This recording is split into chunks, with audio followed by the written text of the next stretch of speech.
Welcome to the City Council meeting for November 21st, 2023. This is our special roll call for the closed session. And if we would have the AB 361 read out, please. Sure. City has returned to hybrid public meetings pursuant to AB 361, which allows for deviation from the teleconference rules required by the Ralph M. Brown Act. Residents now have the option to attend the meeting in person or to participate remotely. To participate remotely, residents can live stream the meeting at www.prcity.com/YouTube and call 805-865-7276 to provide public comment via phone. Phone line will open just prior to the start of the meeting and remain open throughout the meeting to ensure the opportunity to comment on each item heard by the council. Written public comment can be submitted via email to cityclerk@prcity.com prior to 12 noon on the day of the council meeting to be posted as an addendum to the agenda. If submitting written comments in advance of the meeting, please note the agenda item by number or name. City council meetings will be live streamed during the meeting and also available to play later on YouTube by accessing the following link, www.prcity.com/YouTube. Thank you, Melissa. And would we go ahead then call roll call, please? Councilmember Bausch. Councilmember Gregory. Here. Councilmember Roden. Here. Councilmember Strong. Present. Mayor Hammond. Here. Okay, we have then closed session items to go over, items 1 and 2. We'll let Isaac, our legal counsel, explain what we're doing. Thank you. Tonight, there's two closed session items, both pursuant to Government Code Section 54956.9, subsection D1. I will read both case names into the record. The first is In Re Aqueous Film Forming Foams, product liability litigation. That's case MDL number 218MN2873. And the second case is City of Camden et al. V 3M Company number 223CV XXXX MDL number 218MN2873 RMG. Thank you, Isaac. So we'll open this up to public comment. Anybody wishing to bring these public items to our attention before we conclude a closed session, please come forward. Seeing none, we'll bring it back for council, and we then will have any other further questions from council. Okay, we'll go ahead and make an adjournment then to closed session, and we'll reconvene at 6:30.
Good evening, everyone. Welcome to the Paso Robles City Council meeting for Tuesday, November 21st.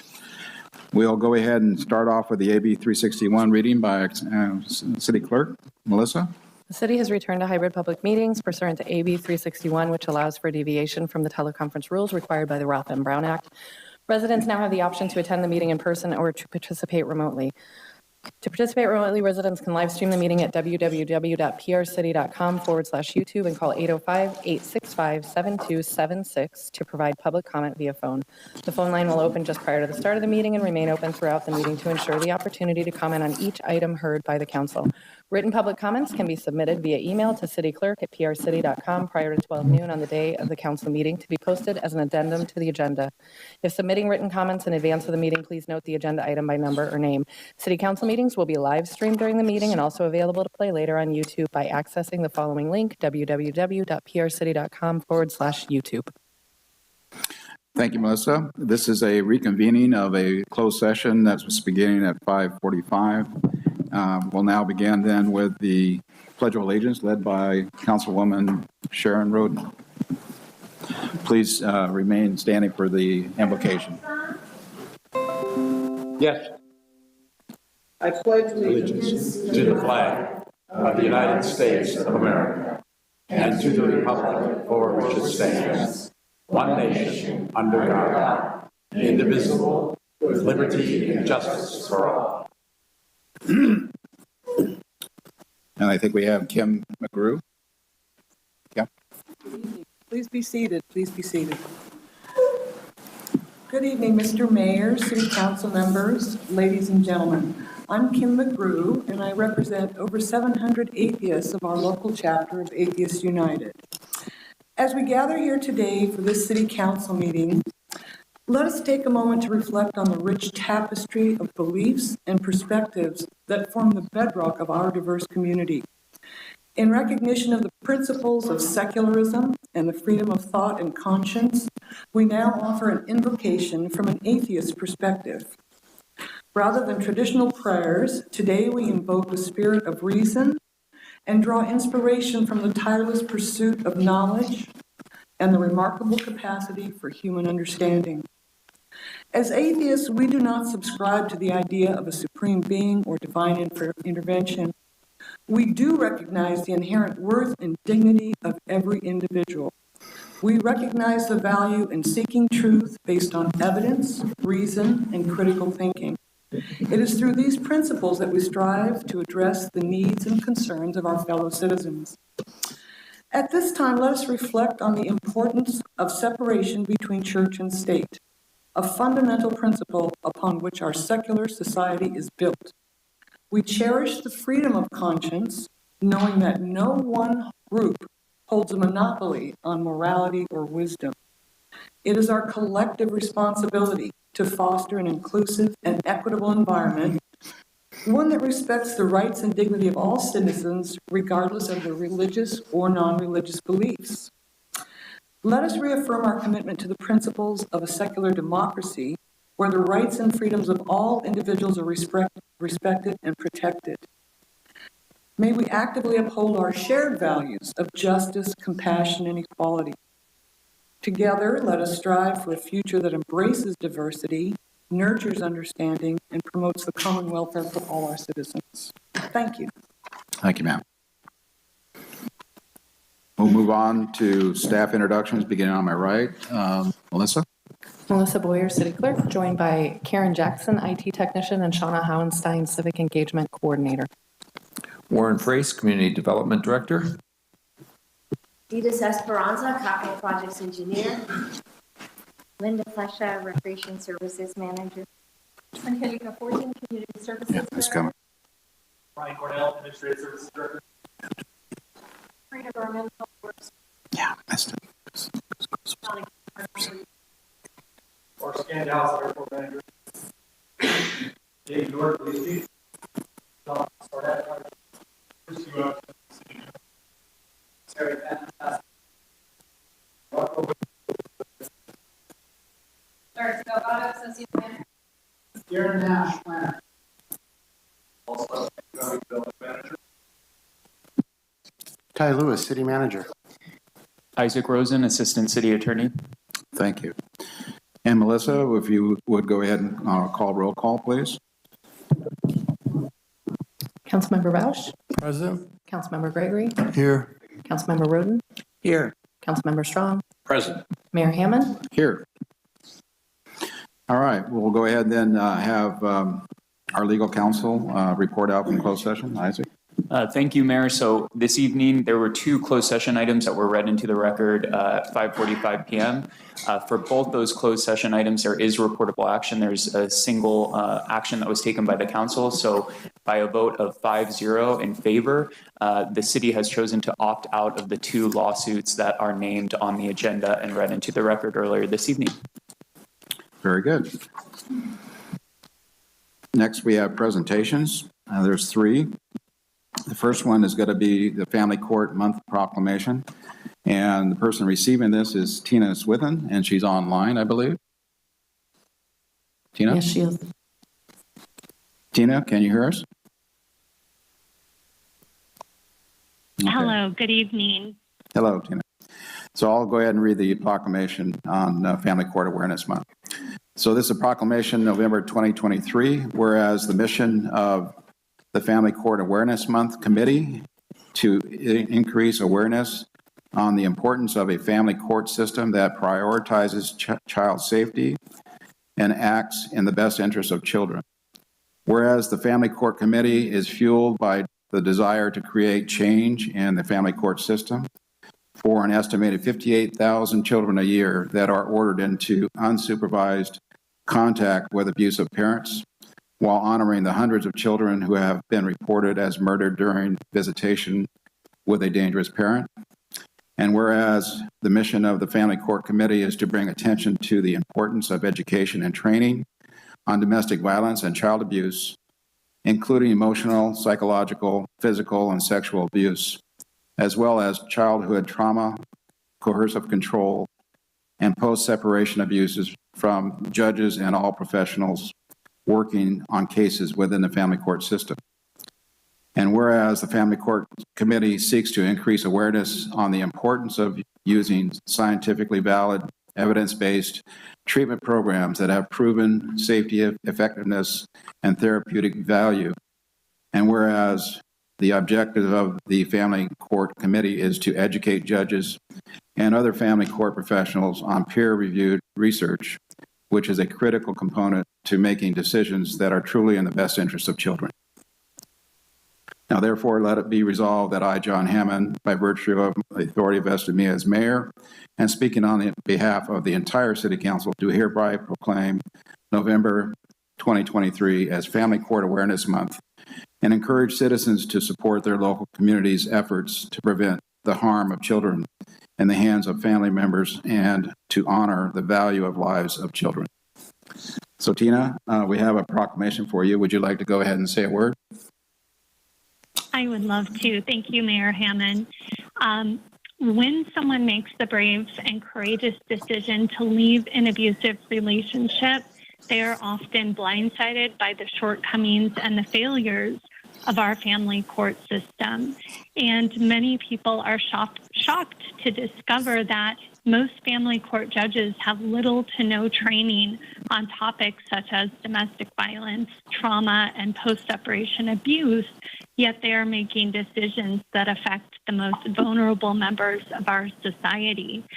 And what is happening specifically in the Paso Robles courthouse is truly terrifying to me. I continue to hear horror stories. So it's our goal to plant seeds and to start these important conversations within the community. And we really encourage everyone, if you hear of someone going through a divorce or custody battle, I implore you to lean in, ask how they're doing, how you can support them. In the past 3 years, we've had over 300 cities, counties, and states proclaim November as Family Court Awareness Month, and so we are honored to have Paso Robles join that list. Thank you for linking arms with us in awareness, because that really is the first step towards change. Okay, thank you very much for bringing this to our attention, and we have your proclamation at upstairs with the staff at City Hall. So whenever you're available. Wonderful. Thank you, Thank Tina. you. Next, we have the Small Business Saturday Proclamation, and we have Jennifer Cloth, Mary Rubitsax, Jeffrey Wiesner, and Deb Sitton. Could you come on up with us, please?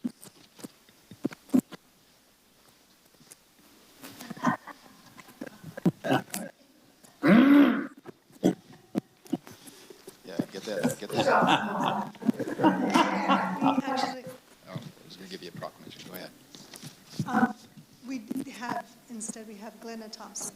Glenna, with us instead welcome. Okay. Glenna, why don't you hold that proclamation while I read things? So this is a proclamation for Small Business Saturday, November 25th, 2023. Whereas Small Business Saturday is an annual event celebrated on the Saturday after Thanksgiving to encourage customers to shop at local businesses, and whereas the Main Street Association with the Paso Robles brings forth that day a special event that Roblins of all ages can participate and can avail themselves of holiday shopping promotions, purchase gift cards, and explore the many new products, vintages, and unique services. And whereas Small Business Saturday emphasizes promotion, unity, and small support businesses, which encompasses retail services, dining, and entertainment in order to showcase the community. And whereas downtown Paso Robles small business adds vibrancy and value to our community and brings economic vitality, which keeps revenue within our community.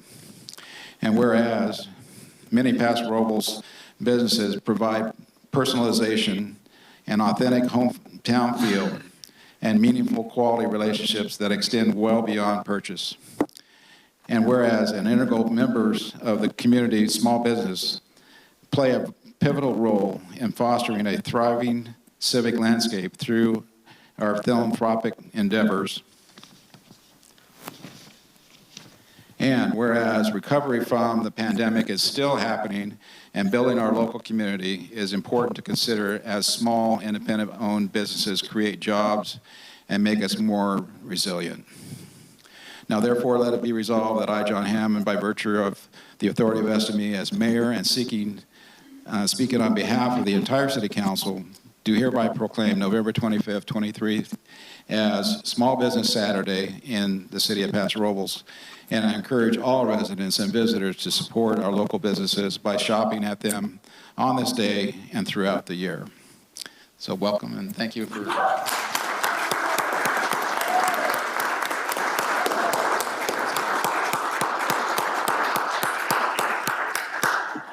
My name is Mary Ubersax, and thank you, fellow business owners and the community members, of course, Mayor Hammond and council members, staff. We're honored to stand here as neighborhood champions for Small Business Saturday. It's an initiative that's dedicated to supporting the heart of our community, our small businesses. And Paso Robles is home to a vibrant downtown, a collection that embodies the very essence of our community, spirit representing a tapestry of retail, art, tasting rooms, and culinary delights, offering some unique and engaging items, people on every block. As a neighborhood champion, and I've been here for 15 years as a champion of this particular Small Business Saturday, I've witnessed firsthand the resilience and innovation of our downtown businesses. Many of my friends here, new friends, particularly during challenging times. They've adapted, pivoted, and embraced new technologies to keep their doors open, employees engaged, and customers satisfied. Today, I want to highlight the strength and diversity of our Paso Robles collection. Retail, tasting rooms, entertainment, we're all standing here, but increasingly our downtown collection is more than just businesses. It's a reflection of creativity, really good, really, for sure. Creativity, personality, I would say, resilience, and a deep appreciation for local talent. It's a place where we gather, celebrate in the spirit of Paso Robles. On Small Business Saturday, we appreciate this proclamation and encourage everyone to explore the downtown collection, discovered hidden treasures, support businesses that make the community thrive. Let's show gratitude for all of us small businesses as we contribute to a vibrant downtown in the spirit that we all cherish. Thank you very much. And we do have a holiday bingo program, which is part of our initiative. It will be kicked off on Small Business Saturday and will be in our holiday program for the sing-along that you'll start receiving. And this bingo goes on for 2 weeks and will entail some wonderful prizes. So please come and visit our businesses. The program and the map will be in your songbook. Thank you. And I'm going to give the members of the council their very unique one so they can come and visit the 44 businesses that are part of this bingo game.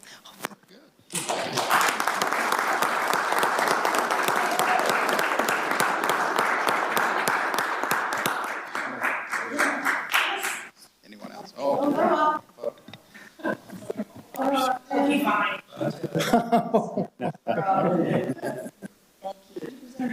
So contrary. I'll give this to you. President of Main Street. Can we start tonight? Put that on your wall for a while. Oh, come on.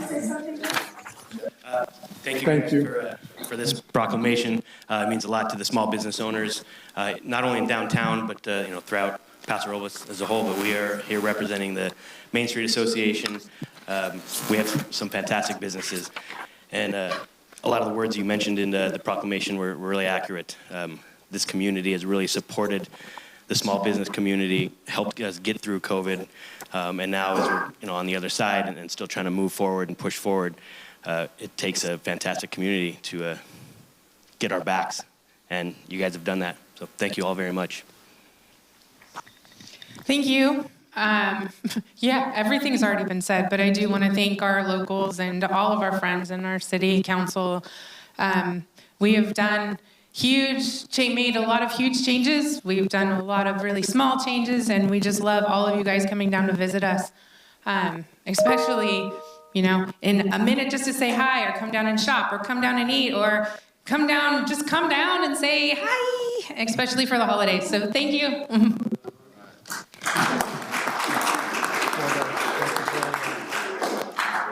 So I'm Glenna Thompson, owner and winemaker and sole proprietor of Symbiosis Wine. So when you think of the word small business, this is a one-person business only, so that you can't get smaller than that.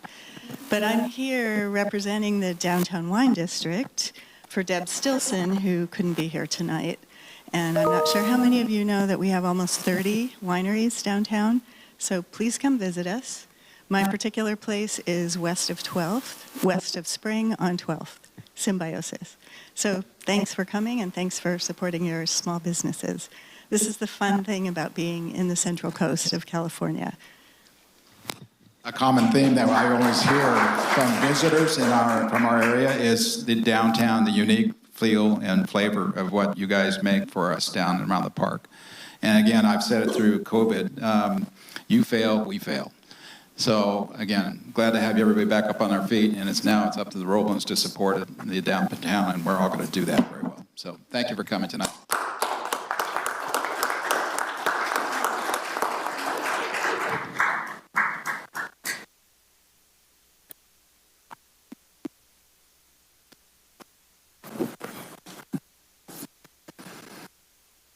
All right, so now we have the third presentation, AB 361. Isaac, you're going to do that for us? Sure. Thank you, Mayor. So this evening for the council, I'm going to provide a legislative update regarding changes to the teleconferencing rules. Some of those changes happened just last month in terms of what was signed by the governor. Some of this will be familiar to some of our council members who received an overlapping update regarding some of the changes to teleconference laws in February. So I'm going to do my best to move through those this evening. So what we'll be covering tonight is just a refresher on the classic sort of traditional rule that's been in the Brown Act for many, many years. And then AB 361, which the council is familiar with, having made findings continuously for those teleconferencing rules. And then AB 2449, which is sort of the new standard associated with council members participating remotely after AB 361 expires and there's not a proclaimed state of emergency. So all of these are within the Brown Act. Act, Government Code 54953. All of these are options to allow teleconferencing. None are required under the Brown Act, so no agency has to offer teleconferencing as a requirement, but these are sort of the standards that are in place. Next slide, please. So just a quick refresher on sort of the traditional rule under the Brown Act that, again, is several decades old, so in some ways it's quite antiquated pre-COVID. The traditional rule would require a council member that wanted to participate remotely to actually have the location from which they're going to be calling in for the council meeting posted on the agenda 72 hours in advance. That council member or council members would also need to open up that physical space in which they would be dialing in for the meeting, regardless of where it was, to the public, and allow public access to the site. And all actions taken that evening would have to be by a roll call vote. However, contrary to some of the more recent changes for teleconferencing rules, there's no obligation to have video on, which is something that I'll be talking about in the context of AB 2449. And there's also not an obligation under those original Brown Act rules to allow the public to teleconference in. And something relevant to the existing standard, which is still on the books, under this classic traditional rule, is that at least a quorum of the council has to participate from a location within the jurisdiction of the agency, so within city limits. That will be relevant as well when we talk briefly about AB 2449. Next slide, please. So AB 361, that's the pandemic era Zoom rule that the city has been operating under for several years. It started as an executive order that was signed by the governor, and then it was codified by statute. And that allows, in recognition of sort of the unprecedented emergency with COVID, that allows the entire council to join by phone or video conference when that state of emergency is in effect. And there's no obligation to post the location of each individual council member in order to utilize AB 361. There are findings that have to be made every 30 days associated with COVID era sort of best practices in the time we live now. The ability to for the public to participate remotely, there has to be a virtual or teleconference location listed on the agenda, which is an existing practice the city does. There must be a concurrent public comment that's allowed to be taken consistent, and certainly this is familiar to our council operating under AB 361 findings. AB 361 expires on its own terms on December 31st of this year. So that law is expiring. Next slide, please. But there was a legislation that was just signed by the governor last month, AB 557. That takes effect January 1st of 2024 and is in effect for 2 years through 2026, at the beginning of 2026. It updates AB 361 in several ways. It's meant to reflect a flexibility should there be future proclaimed state or local emergencies, whether or not they're related to COVID or a natural disaster or whatnot. Agencies can still meet under those existing sort of standards that we're familiar with via AB 361 when there is that proclaimed state of emergency and there's an imminent risk to health and safety in terms of everyone meeting collectively. What the new law does, it removes any obligation to make findings associated with social distancing because it's a little bit of a broader bill.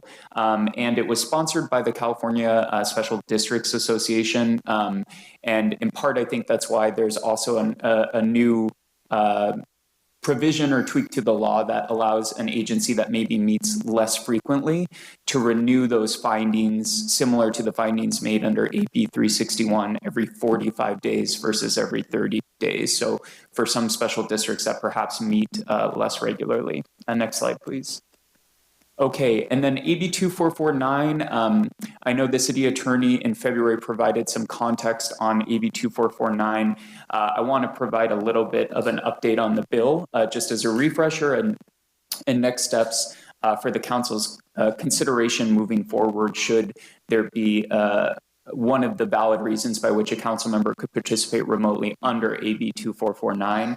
It's limited teleconferencing and it assumes there's no proclaimed state or local emergency under which the city would operate with those findings just discussed under AB 361 or the new legislation. So AB 2449, there's no need to post the physical location at which an official who's remoting in is participating, so long as the other requirements, many of which are listed on this screen, are met. Similar to the old teleconference rules, there does still need to be a quorum of officials of the legislative body participating from a physical location within the city. Under AB 2449, there has to be either two-way video, like a Zoom platform, or a telephone option with live webcasting, which is what the city employs now for AB 361. The agenda has to include, as it does right now for the city, how the public can participate virtually, similar to the other previous ways that were applicable to teleconferencing. The public must be allowed to participate in real time remotely.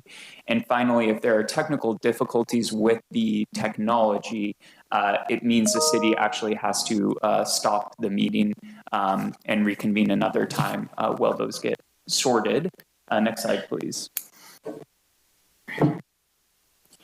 So under 2449, there's two justifications by which a public official could participate remotely. The first is just cause, and I've listed here the reasons that are under the just cause statute for a justification. You can see those involve sort of a childcare need or a contagious illness, a need related to physical or mental disability, and the most recent legislation signed by the governor last month tweaked the justification for just cause to also include having an immunocompromised family member, as listed on that slide. The second justification that would allow an official to participate remotely under 2449 is a medical emergency. That's a physical medical emergency or a family medical emergency that would prevent the official from participating in person. The notification requirements, next slide, please.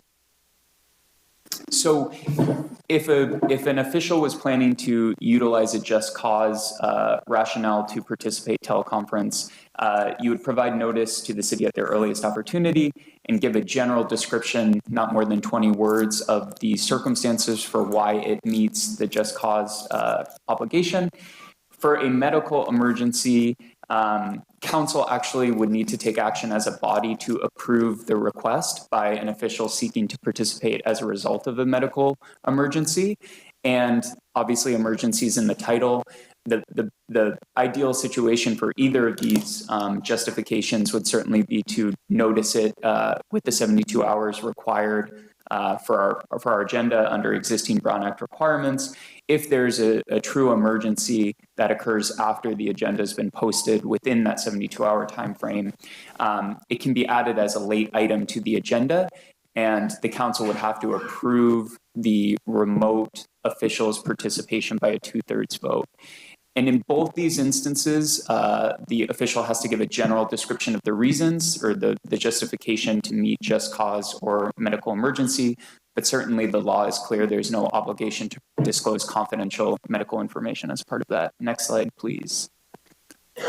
So there are limitations. The just cause rationale can only be used 2 meetings by any public official statewide within a calendar year. For a medical emergency, it's no more than 3 consecutive months or 20% of meetings in a year. For special districts or agencies that meet less frequently, if there's less than 10 meetings a year, there can be no more than 2 meetings. Next slide, please. There's a script required, so if an official was going to participate under AB 2449, they would have to disclose whether anyone was in the room with them at the time they were dialing in remotely, who was 18 years or older, disclose the relationship of that person in the room, and importantly, the official would have to utilize both audio and visual technology for purposes of that remote participation, so video and a live call-in so that they could hear and see the proceedings. Next and final slide, please. So in sum, AB 2449 provides sort of a limited basis to participate virtually if an official gives a reason that meets those justification, appears on video and can hear the proceedings, and the council approves the participation if it's a medical emergency in which there would actually be a vote of the council. And the city has to have the capability to provide audio and visual technology and allow public participation in real time virtually. So the practical considerations really are, how does the agenda include public participation when it's an emergency? That's something I mentioned off the top. Our agency is currently providing, consistent with AB 361, the ability for the public to dial in and provide telephonic public comment, and also provides a YouTube link of the live stream of the meeting. And then the other option that the council could consider on a future date was whether it wanted to consider a policy that actually implemented or formalized some procedures consistent with these teleconference requirements, although certainly they're in effect with or without a policy pursuant to state law. Last slide is just a questions slide. So I ran through that fairly quickly, but I'm happy to answer any questions from the council regarding teleconferencing. Thank you, Isaac. Any questions to legal counsel? Christopher? Clarification, Isaac, on closed versus public session. Sure. So closed session, it would be the same in that the member would need to be present before adjourning to closed session via video and teleconference. So they would need to be here for the public portion of the closed session, but not, there's no obligation to have audio and visual set up in the actual closed session, or that some of those other requirements that are more geared towards the public participation would need to be met. So public participation in the closed session would not, you wouldn't have to have an open door for closed session. Correct. Obviously. And that's a good question, Councilmember. There's no obligation that impacts sort of the confidentiality of closed session or impacts how closed sessions have been run previously. Thank you. Yeah. Councilman Strong. Just a quick question, because I can ask personally some of these.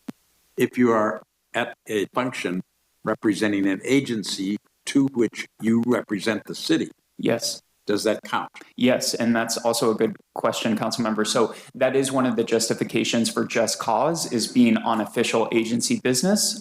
So that is one of the rationale that would be stated on the record and permitted under AB 2449. Thank you. Anyone else? Good. Okay. Do we have anybody in the public that would have any questions at all on this? This is something, again, I think what we'd like to do is maybe get a list of all the rules. This is something fairly new, again, that we need to get refreshed and understand exactly what needs to happen. So staff, I'm sure, will get that to us. Thank you very much, for Isaac, for the presentation. Moving on to general public comment. This is the time that the public may address the council on items within the council's purview that are not scheduled on the agenda. And anybody wishing to speak, please fill out a speaker's card. You have 3 minutes. And looks like Dale's there. So Dale, go ahead. Dale Augustin, 630 13th Street.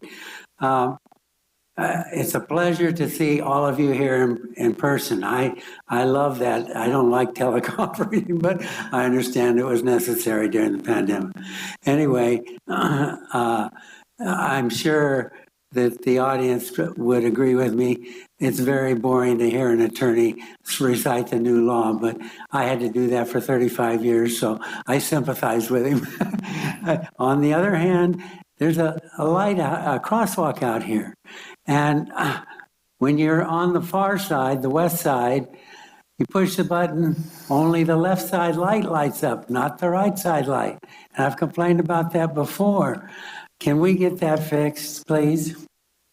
Okay, I'll get staff to look at that. Thank you. Anyone else on general public comments? Seeing none, we'll go ahead and close that. Agenda items to be deferred. Ty Lewis, do you have anything for us? No, Mr. Mayor. Very good. We have consent calendar next. These are items that if discussions is warranted by a member of the council or public, they are able to pull that for further discussion. Anybody at this point from council level want to pull or talk about anything or any questions on that? Seeing none. Anyone from the public wishes to pull an item? Very good. All right, so we'll bring it back then to council to discuss and/or So Mayor Hammond, I'd like to make a motion. Pro Tem for Gregory items, again. to approve the consent agenda, items 1 through 7. Second. Motion by Pro Tem Gregory, second by Councilmember Bausch. Any discussion on the council? Okay, then we'll go ahead and call for the question, Melissa. Councilmember Gregory? Aye. Councilmember Bausch? Aye. Councilmember Rubin? Aye. Councilmember Strong? Aye. Mayor Hammond? Aye. Motion passes unanimously. Very good. And Manager Ty Lewis, would you report on the items that we've just been approved? You bet. Thank you, Mr. Mayor. So item number 1 is the approval of the November 7th City Council meeting minutes, followed by approval of the November 14th City Council special meeting minutes. Item number 3 is receipt of advisory body minutes for the library board for 10/12. Item number 4, which we briefly discussed, is resolution reaffirmation of resolution 23-018 approving remote and/or hybrid remote and in-person meetings. Item number 5 is receipt of the warrant register. Item number 6 is award of a construction contract to rehabilitate the airport runway 1-19. Item number 7 is approval of a final map for tract 3154-1 regarding the Viñedo Planning Area 15. And that is your consent calendar. Very good. Thank you, Ty. Moving on then now to discussion items. Item 1 is consideration of a memorandum of understanding with the San Luis Obispo County YMCA. Who will have that? Angelica. Hi, good evening. Angelica Fortin, Community Services Director. Thank you. For your consideration tonight is a proposed MOU between the Paso Robles Joint Unified School District, the YMCA, and the city. The YMCA has expressed its interest in building a stronger North County presence through the establishment of a dedicated facility with increased programming opportunities in Paso Robles. Uh-oh. Thank you. In the process of identifying a suitable location, the district-owned property at 504 28th Street and the adjacent municipal pool were identified as having high potential. The YMCA is interested in partnering with the district and the city as they determine the viability of the identified site for the purpose of developing a YMCA-operated recreational facility. A little bit of background. Municipal pool is operated by the city on district-owned land and is used by both the school for an agreed-upon payment of 18% of maintenance costs and the community at large through recreation services programming. Last fiscal year, operating costs for the pool totaled just over $248,000, with aquatics programming, pool rentals, and school district usage generating $83,891 in revenue. It is estimated that over the next 10 years, the pool will require approximately $750,000 in deferred maintenance repairs, which will give the pool a useful life of about 30 to 35 years. Currently, the community enjoys a variety of classes at the municipal pool, with 5,853 participants engaged in public swim, swim lessons, lap swim, aqua jam, and aquafit classes last year. While the district currently uses the pool regularly, it is anticipated that they will discontinue use once their new aquatics facility is complete. At that time, the city would consider expansion of aquatics programming in alignment with the Recreation Services Strategic Plan for 2022-2026. To determine the feasibility of the site, the YMCA will conduct market studies, facility space allocations, and fundraising studies to gauge under what conditions the YMCA is sustainable at that location. Once the studies are complete, the YMCA will develop a proposal to be presented to the district and to the city. The YMCA proposal is not meant to eliminate public aquatic opportunities at municipal pool, but could result in a change of operational provider. There is no fiscal impact to the city. The YMCA will be financially responsible for costs related to determining feasibility and developing a proposal for potential development if the site is deemed suitable. Staff's recommendation tonight is that you approve the MOU with the San Luis Obispo County YMCA, a branch of the Channel Islands YMCA, and the Paso Robles Unified School District to determine the feasibility of a future YMCA facility. The school district actually already voted on this item and they have approved that MOU. I do have Linda Plesha here with me tonight, our Recreation Services Manager, if there are any questions about current municipal pool operations. But I would like to actually invite Jennifer Heinen Stifler from the Channel Islands YMCA. It's their Chief Operating Officer. She's with us tonight to share a little bit about their vision and proposal. Welcome, Jennifer. Thank you for having me. We also have a few volunteers in the audience tonight. Stacy Jacob and Michael Bradley are here. The YMCA has been serving the Central Coast since 1887 and has been in the San Luis Obispo County for over 60 years. We offer programs in youth development, healthy living, and social responsibility. Some of our biggest programs in the county include childcare, sports, wellness programs, and camps. The YMCA has sought for quite a while to increase our footprint in San Luis Obispo County, specifically in North County. We identified Paso Robles as a great opportunity to expand services prior to the pandemic. As you can imagine, the YMCA is a nonprofit. We cannot establish a great footprint in a city without support. And so it's been really exciting to work alongside city staff and the school district on this potential opportunity. What is before you today is an MOU to explore this opportunity.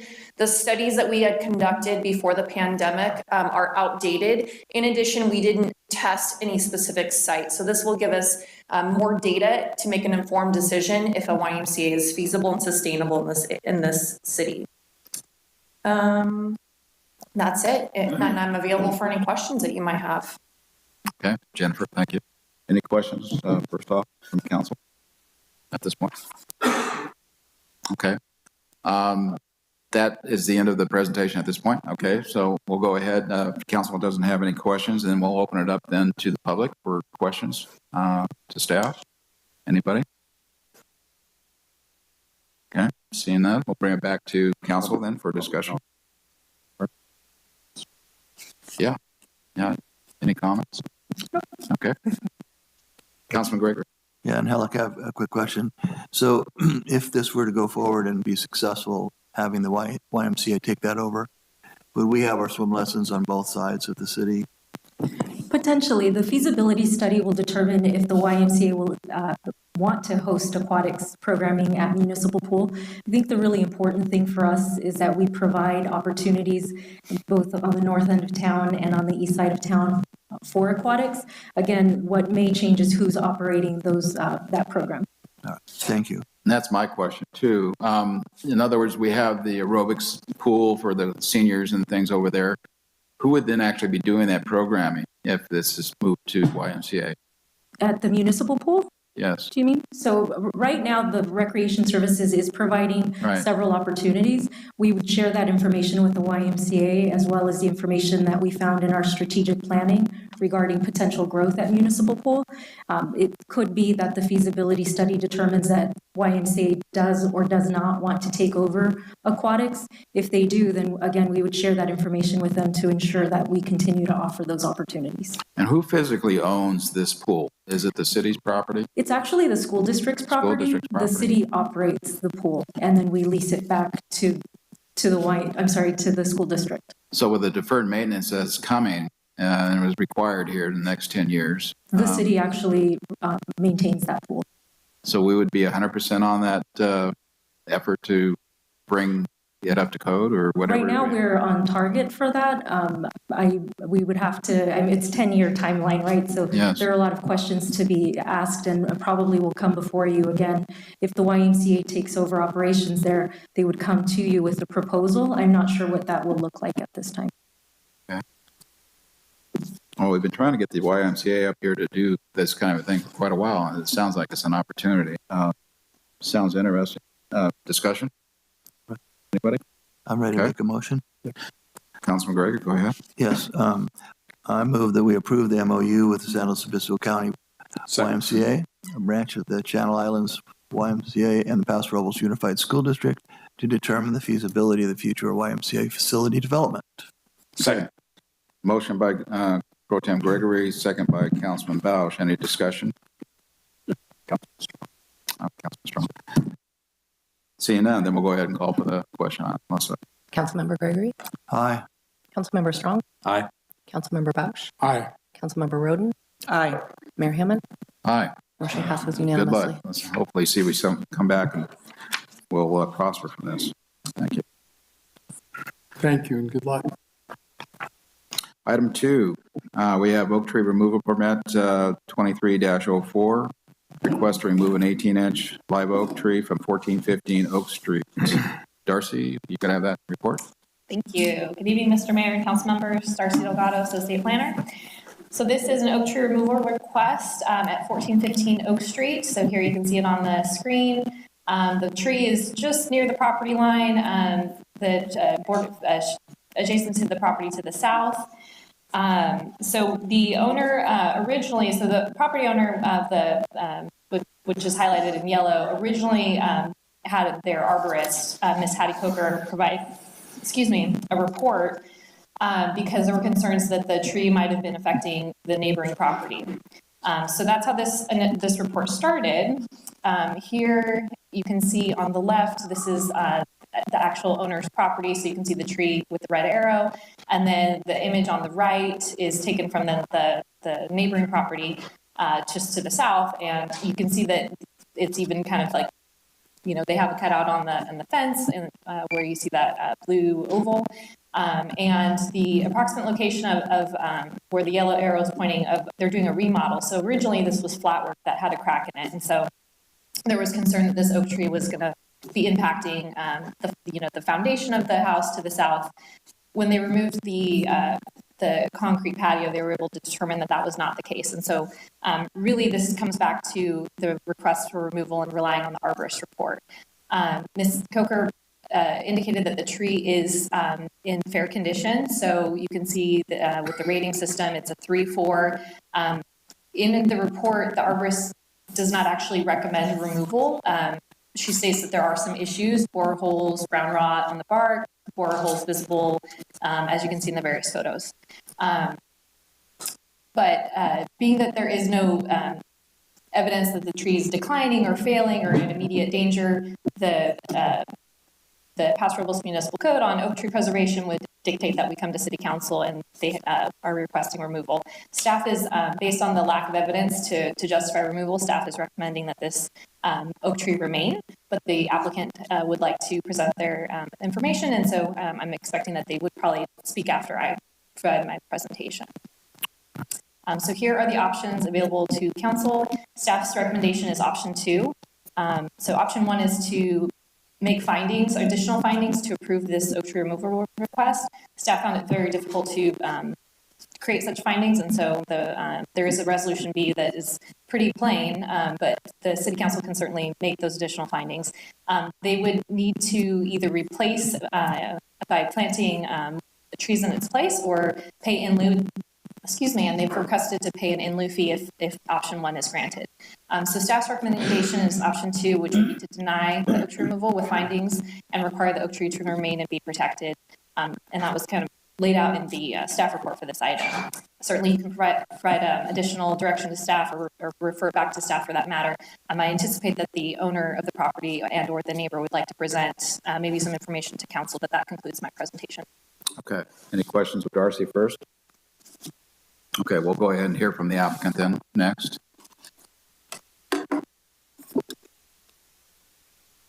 Welcome. Good evening. Kurt and Kate DeBose, 1415 Oak Street. Thank you, Mayor Hammond and members of the council for giving us some time to speak this evening.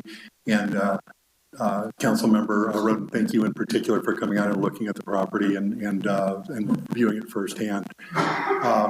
We are not here, obviously we're here in support of removal of the tree, but we are not here in opposition to the policy of this city that we're very proud of to protect our oaks. I was raised to be a good steward of the land. My family's been on property in Adelaide since 1882, and I was raised to try and save every tree that we could. And so I really believe, I wish we had something like this in Adelaide, because some of our billionaire neighbors out there aren't fond of trees, it appears, and are pretty fond of some removal of a heck of a lot of them. So we're not here in opposition to the policy of Paso Robles. We know what Robles means in Spanish, and we support oaks, believe me. We're also not here arguing that staff has not interpreted the rules correctly or anything like that. We were invited to bring our arborist back for a third report, but it's pretty conclusive that the arborist is saying, although it's not a healthy tree, it's not an unhealthy tree. And so it kind of puts us in what the arborist described as sort of a 50-50 type situation, but did not feel that they could say that it was unhealthy. And we understand, believe me, having been on the other side of this, that regulations are there to be enforced. And we certainly bear no ill will toward anybody in the staff who is insisting that those be followed. We are suggesting, though, that there might be some opportunities to do something that would be a better solution here. I mentioned that we have a property in Adelaide, and ironically, when we put in our very small family winery out there, we were begging the arborist at the time not to declare an oak unhealthy. Unfortunately, my father had pruned it way too high, fearing that some branches would fall on some equipment, and it sort of looked like a broccoli stalk. And the arborist said, he just pruned it too high, it's not going to make it. And we said, please, we don't want to take this down. The arborist said, why don't you slab it out? You could preserve it and use it for different purposes, which we did. It was a brilliant solution. So we're hoping that perhaps another solution could be found to plant multiple trees on city property, perhaps school district property. We just lost a legacy oak, or I don't know what the right term is, but an oak at War Memorial. Perhaps we could participate in the replacement of that oak or something else that would be a better solution all around, rather than continuing to spend money on something that really is a problem between our properties. And so we're really here trying to be good neighbors and support our neighbors in removal of the tree. My wife did want to add some details. I think context is important. So do you mind if I hand you out just a sheet that's got some pictures on it? Sure. I think that this, as Kurt said. Kate, you have to speak into the mic, so go ahead and give it to us. We'll pass them out. Okay, yeah. Yeah. And we need a copy for our city clerk as well. I think I did 6, so. That's right.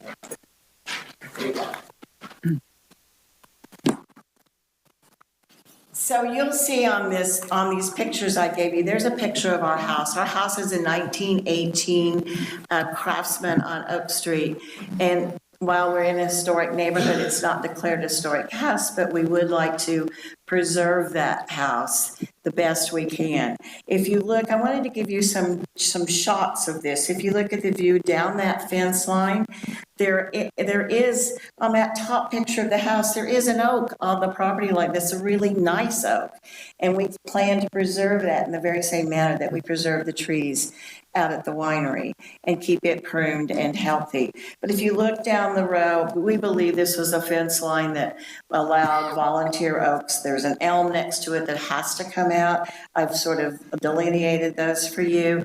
One is looking towards the street, one's looking towards the alley. The third shot I gave you, because if you do love the oaks like we do and you appreciate their big branching canopy, you'll see this is grown up through privet hedge, and in competition with an elm, it's leaning directly. It's not even a straight oak, and its canopy is really diminished. So while this oak, I feel will not contribute to any aesthetics of the city of Paso Robles, it has a potential for creating some harm to our 100-year-old house and those of our neighbors. So I just wanted to point out, the last picture is when I came home about 4 weeks ago from the winery at night, and everything was dark. And the firemen were there saying, don't go in your backyard because there's live wires. That's the historic in our alley. And that's that last picture on your sheet. I think while we want to see these big, beautiful oaks, there is no space between these two houses for that to grow. So we respectfully submit that you allow us to clean up the fence line, protect our properties. Okay. Thank you. Questions of the applicant, council? Councilmember Strong? Yes. Is the oak actually damaging the fence? It looks like it's right up against it, but is it damaging it? Yes. That's the hole in the fence, and there was a large limb that some time ago, before we purchased the house 25 years ago, apparently a huge limb was eliminated there, and so that's where that hole is, from where there's a big scar there from the limb that was removed that used to come out across to the neighbors. Okay, and is the rest of the tree totally on your property, or is it encroaching into the neighbor's property as well? It leans over, as you can see, into the neighborhood. Well, the limbs, but I mean the trunk. Draw a property line, Brian can speak to that, you know, as at 18 inches now, as it grows, everything is going to have to give. My name is Brian Bengard, and my wife Vicky's here. We're the owners on the neighboring owners, and yes, the oak tree is now on our property. It's pushing the entire fence out, not only from the middle, from the center, but from the base. When we purchased the property in 2011, there was no oak trees on our property, and now there's an oak tree on our property. So yeah, it's causing some damage. I just want to reiterate everything Kate and Kurt said about the preservation of it. We agree it's totally important. It's just the aesthetics of it. It's just there's no value to it where it sits on the property. It's actually affecting 3 separate residences in terms of the units that's there. The other house that's just to the west of where I'm standing actually in that picture. And then it's just the competition for the root systems are fighting each other for nutrients, for water. There's just no value to this tree. And yeah, we're in agreement that we will support the addition of other oak trees being planted on city property, and we will financially support that to help support this measure. I had a question. Can I speak to that just a little bit? You bet. Go ahead, Sharon. I got an email from Kate on a Friday, and I went down, and I had never met either one of them.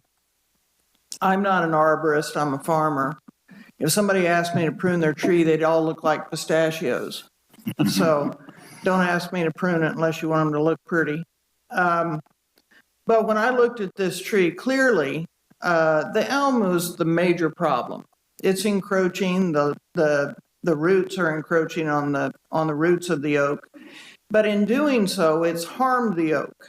And there is, as they showed, the boreholes, but there's also sap running down this tree, which is just an indicator for anybody who has anything to do with the trees that there's injury. And I fear that, you know, it's only a matter of time. Is it 2 years? Is it 20 years? I don't know. But we find this a lot in town because, as we know, this town didn't have fences for a long time. And we didn't have the smaller parcels. And as we do that, you have encroachment on property lines. And so I asked Kate to submit this request. And of course, I fully appreciate whatever the city and this council wants to do. But there is some injury to that oak. Whether it redeems itself after the elm is removed, it won't redeem itself for encroachment on the next property. So I just wanted to give you the firsthand look at it. Okay, thank you for that. I would like to ask another question. Because it's part of it's on Oak Street for one thing, and it's part of our heritage. Is there any other place in the neighborhood on one of your properties where we could plant another oak to replace that wouldn't be a problem, so it doesn't have to go on some city property somewhere? Not on our property. We've already planted 4 trees between the sidewalk and the street. On the corner property, 8 trees in total.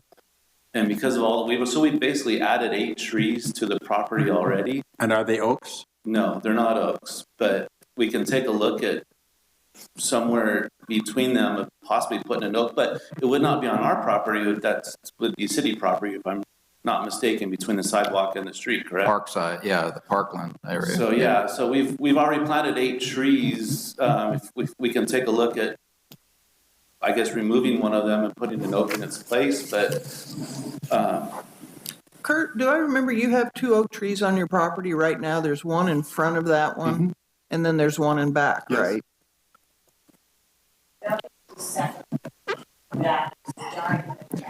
That's the one I was speaking of. And unfortunately, I guess the rest of that one's going to have to come down, which just breaks our heart. Councilman Bausch. So when I read the report, the arborist report and looking at the photos, we have a similar situation on our property. We ended up solving it by building kind of a box around the tree. The fence is no longer straight. The oak tree survives. And it seems to be kind of a unique situation. I don't know how far your foundation is coming out, if there's any kind of a setback from the lot line. That I just offer that as a possible solution. We could refer this back to staff and see if that might be something that could accommodate, unless you're just absolutely dead set against having this poor oak tree come out. The ordinance is there for a reason. I would really prefer to see the oak tree preserved if it's at all possible. And to Councilmember Roden's point, it looks like the elm tree roots could be removed. And the boreholes, I'm assuming that's where the sap is coming from, those could be repaired, and the tree could possibly, I didn't see it, you did the visual, but we see a lot of injury to oak trees, and they're pretty hardy, and they tend to come back. Again, I'm not an expert on it. I don't know, and I would rely on those who are, but when we see injury like that to trees I'm used to dealing with, there's, and it's a different tree, so Sure. I can't really speak We to it. have oak trees over at the ranch, and just, they come back. They're very resilient. And just to interject, I think if we want to continue with questions to applicant and then make sure we take public comment before we move Exactly. We're just getting our questions answered here. I had one question, and from the report that I read, the tree currently is in fair condition, not excellent condition, but it's fair. And I think I remember reading some language in there from the arborist that in the future it may degrade, and it's in a what they call a splitting mode where it'll come apart. I personally, like I said, want to know that we're doing the right thing with oaks, but I rely on the arborist to tell us that. Is the arborist in the house tonight? No, we were invited to bring the arborist. We did not want to pay a third time. I'd rather pay what would have gone to have the arborist here. I'd rather pay to plant an oak. All right. In response to I suppose if you're dead set that we have an oak there, I suppose we could move it on to the center of between the fence and our house, but I'm not sure how much it would thrive there. It's going to be in competition with some big oak trees. Yeah. Okay. I have I'll hold my questions for later, but then any other from council at this point? Okay, then we'll go ahead and close this at this point and let the public weigh in. Anyone wishing to address the council on this item, please come forward.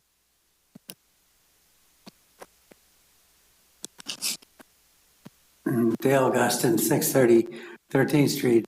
I've often spoke against removal of oak trees, and I'm glad this is not on the consent agenda, but of course, with the recommendation you have, it couldn't be. This is a toughie. I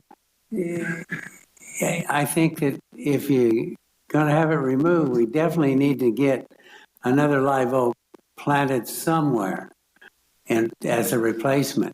I think the city's policy is to plant more than one live oak to replace one that's been removed. Clarify that, please. Okay, thank you. Anyone else? Okay, we'll bring it back then to council for discussion and or deliberation then. So my point here was in the report, I kept focusing on that word fair. It's not an excellent condition and it's obviously fairly old. I'm always worried about oaks falling and damaging property or people. And to me, again, if this can be taken out, the whole properties together may be more beautiful, and then we get an oak somewhere else that's going to thrive in a better location. I think, again, that would be my personal way to go. I also saw evidence in the report that the elm's roots actually broke up, I guess, the concrete of the neighbor's area there too. So it's definitely, these oaks and trees here are pretty old and they're definitely invasive. So, I mean, if you're going to be moving these properties forward for the next 50 to 100 years, it might be a good time to clean it up. Both parties are willing at this point to start over with something new. testimony shows that it's not really a very visible location for the public, and it's more of a hazard than anything else. So that would be my drift on this issue. Other people like to weigh in? Councilman Strong? I'd like to hear the staff give an answer to Dale's question. Okay. Well, yeah, what are the equals for replacing an existing tree? Yeah, so the oak tree preservation ordinance would require 25% of the total diameter of the tree at breast height. So at 18, it's 0.15 inches, I believe. The 25% would be 4.5 inches. So a couple, 1.5, 2.5 inch diameter trees. The applicant is specifically requesting just to replace one tree, but it is 4.5 inches to be replaced. Like for like. And then we would put that into our inventory, and we can place it wherever within the city that's in a good location for growth? Or does it have to be on the property, Darcy? So the council can decide in some cases we will actually ask the arborist if there's a sufficient location on the property, because they'll know, and if it's not, then they may recommend that the tree be planted elsewhere on city property. Okay. Further discussion? Come on. Councilman Gregory? Yeah, I'm going to have to agree with John Hammond. The tree is 45% or 40% of the canopy or the crown is unbalanced. It's about 20% dead. You have brown rot. It's visible, so it's in fair condition. And you have, I'll say it like the other day, the last meeting before last, we have a situation where you have two neighbors that are willing to work together to beautify their property and not challenge the legality of our oak tree ordinance in town. So I think we should allow them to remove the oak tree and follow whatever conditions staff has to repair that removal. Okay. And plant something in town? In town on property if possible? Or on the property, even. Start with on the property and then. I'd like to see it in the right of way on the property. Yeah. Yeah, I think I would agree with the fact too that arborists should give recommendation if it's possible on site. If not, it would be in our inventory where we can put it in a healthy location to grow. Or as they've suggested, somewhere right there in the neighborhood. Yeah. Maybe not on one of their properties, but right in the neighborhood. So that we still keep the beauty of the. Well, we only have so many area of parkway, that the city owns too, for that matter. But I agree. Again, this would be an arborist decision or recommendation. So. Okay. So we have to send it back to staff to bring that report back. So Darcy, how would you like us to proceed with a motion here? So if the council is leaning towards option one, we do have a draft resolution be prepared. It would be helpful to maybe add some findings, since it's not very clear in that resolution, that draft version, what the findings are. And if you're wanting them to replace at a certain ratio that, at the 25% per what the code says, we can throw that in there and per the minutes from this meeting. But that resolution, a draft version is available. So right now it's saying, subject to on-site replanting, council can change that. If the arborist says that there's no suitable place on-site, then after that, maybe public property. And then alternatively, council can also do the payment of an in lieu fee. Okay, who would like to make a motion? Go ahead, Rick. I'll make that motion. Sure. Yeah, since you were out there. That they be allowed to remove the tree and replant it back at 25%.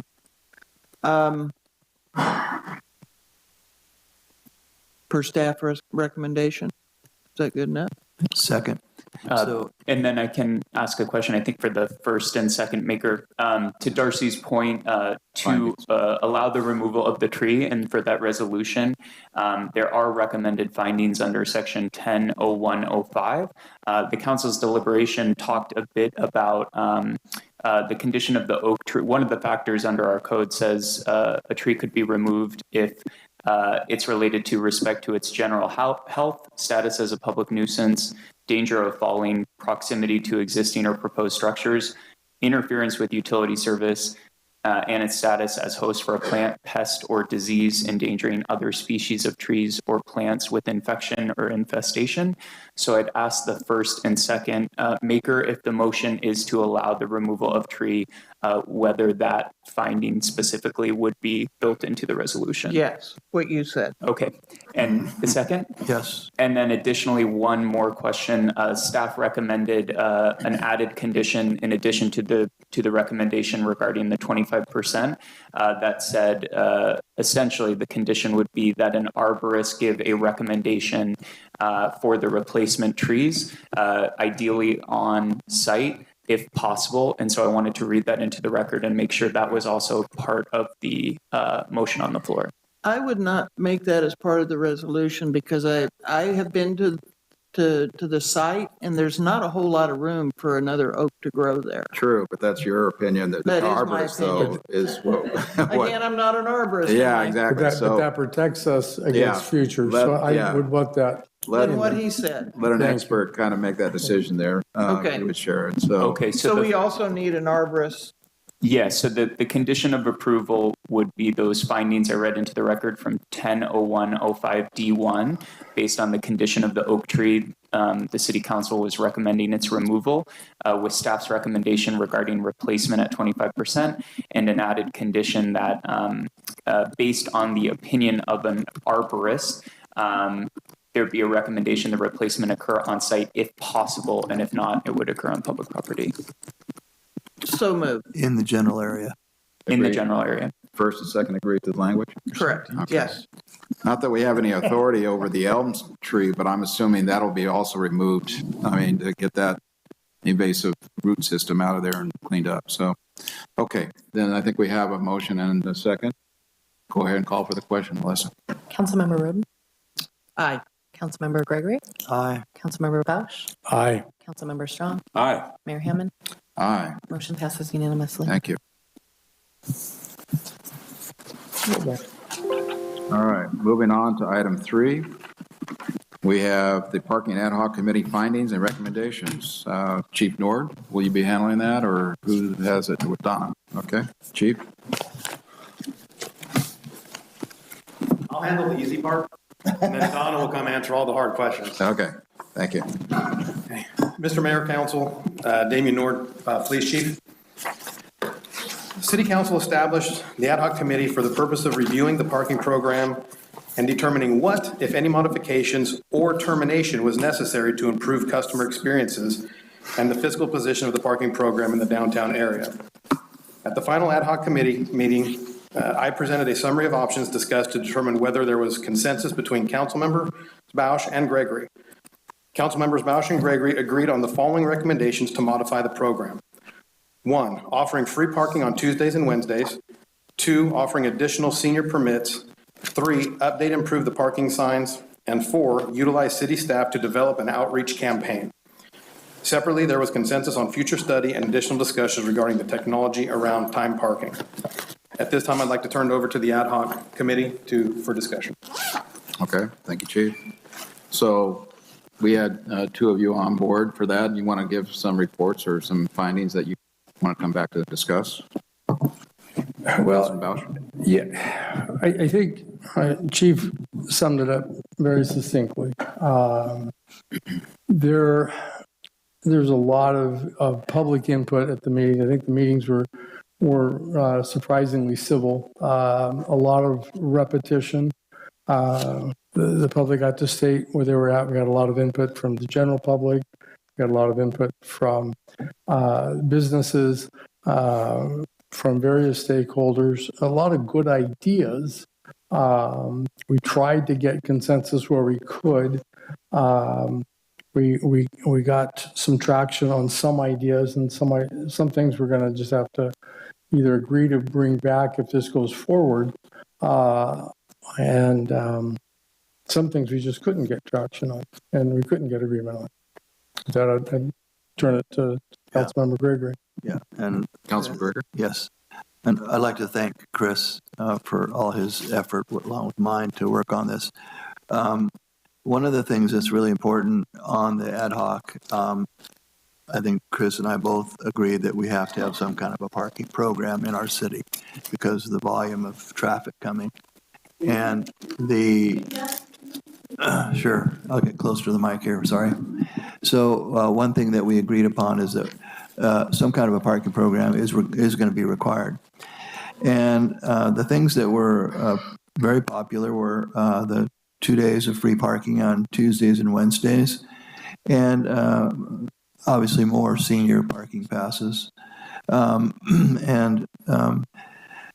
couple things that happened outside of the ad hoc is while we were working on this, the city opened up all the parking areas for free parking in the city hall, which was one of the big concerns originally when we did this, because we had a lot of families that wanted to be able to use the park and have free parking or not have to deal with the parking apps.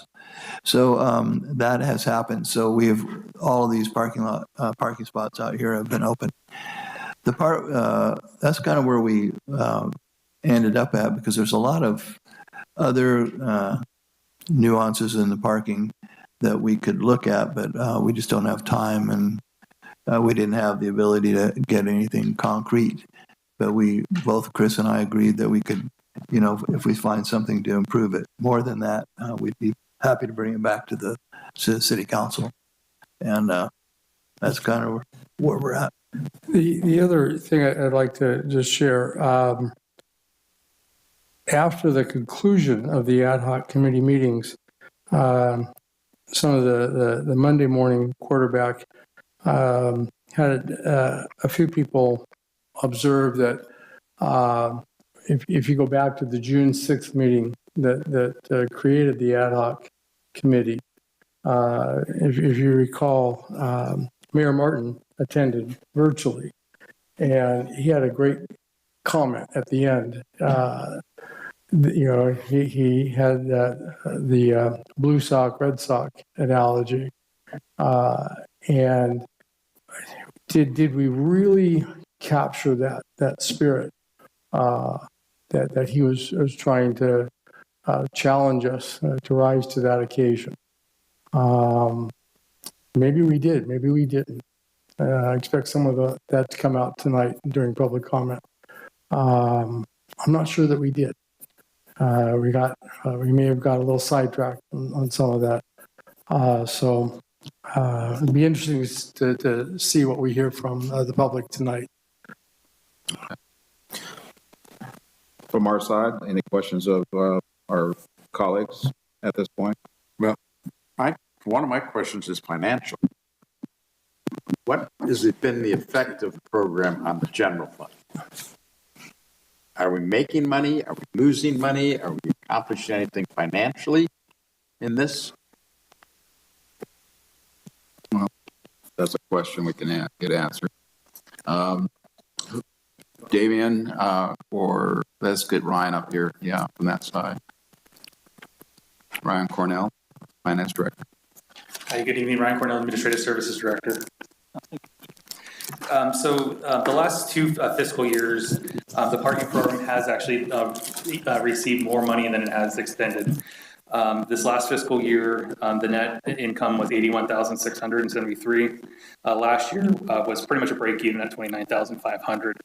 The two prior years, so in 2021, it was a deficit of about $150,000, and then in 2020, it was a deficit of about $586,000.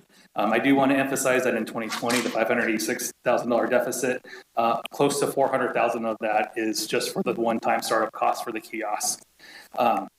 That being said, overall, the revenues for the parking program are definitely citation heavy.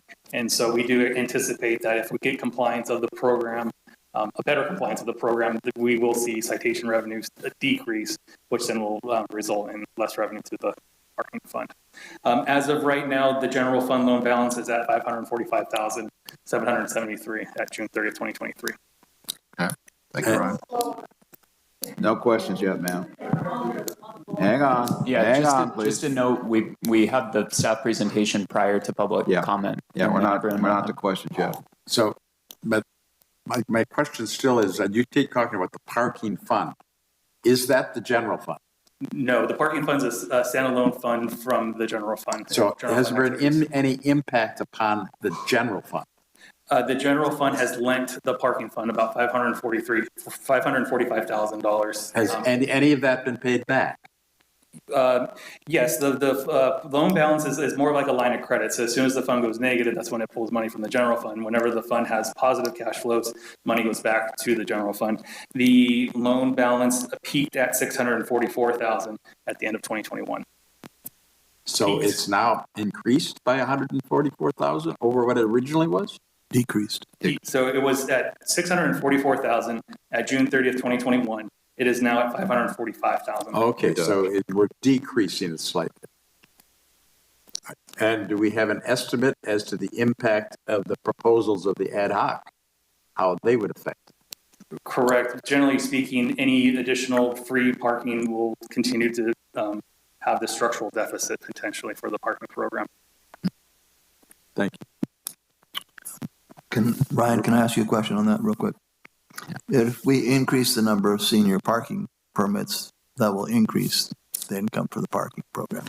Yeah, staff really hasn't done that big deep of analysis because it's hard to really quantify how many on our senior permits would still be purchased even if we increase the cap. Okay. So that was a question I had personally of you two.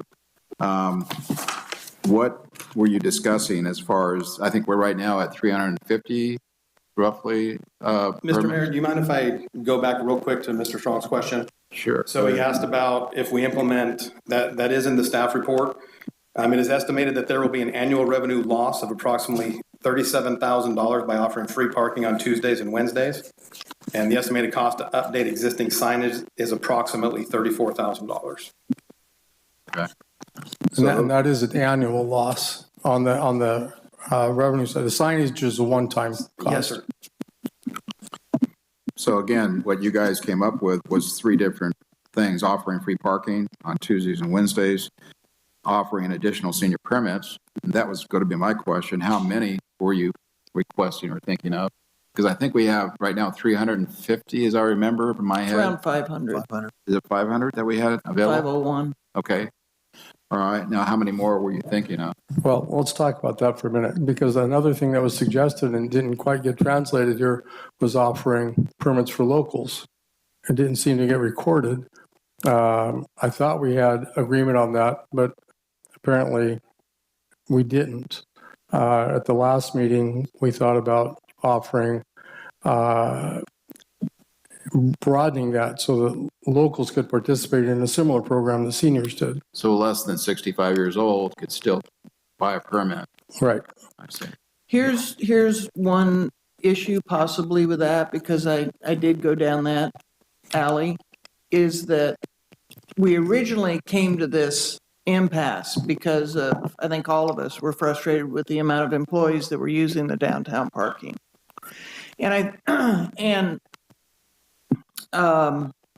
If we allow under 65 or over 65, either way, I refer to council.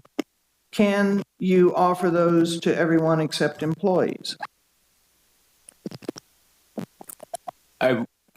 Yes, I would say if you were going to offer it to those under 65 based on residency, it would be applicable to all residents.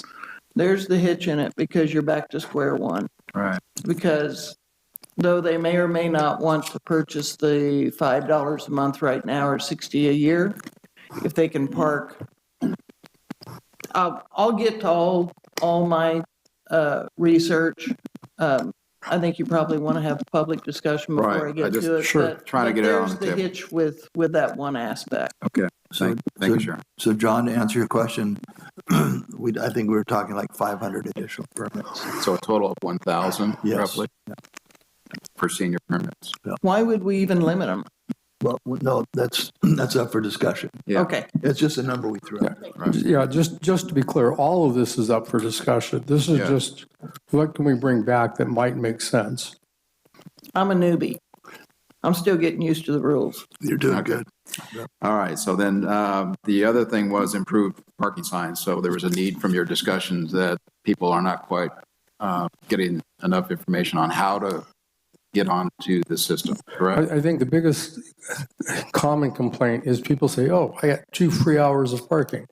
And they see 2 hours free and they walk away. They don't have And to sign. they don't log in to take advantage of the 2 free hours of parking. They don't understand they have to first register. Right. That seems to be a universal complaint. Okay. For first-time visitors. After they get that first warning, they get clued in pretty quick. Okay, so we got those 3 items from your ad hoc out on the table pretty much. Any further discussion on these 3 items so far? The outreach program. Yes, question. There's a 4th item, the outreach program. I think that was pretty universal. I'm not sure the merchants really liked it, but I think the committee was in favor of that. Outreach, explain that, please. If we could figure out a way, there's some controversy that the merchants spend an awful lot of time explaining the program to their customers, and they're not getting compensated to spend time. Did you register? Well, how do I do that? It takes time away from their business. I see. And they become the non-compensated parking ambassador for the parking, right? And so how do we help them to become, and we can't compensate them, and if we go to a couple of days free parking or non-enforcement, how do we now lure back the folks that are staying away from downtown parking? What kind of a program? We'd have to put, I don't know, somebody like Paul Sloan to work and help him, help the merchants develop a program. Okay. Right. That was one of the recommendations, is to have Paul work with all the merchants. I don't know that we told Paul that, so keep that secret. Okay. All right. He hasn't been asked. More work for him. Okay. Just a possibility. All right. So I think at this point, let's open this up for public comment to get their point of view and what they may be able to bring to the table as well. So anyone wishing to speak to the council on this item, please line up. Dale, you're in there first, looks like. Go ahead.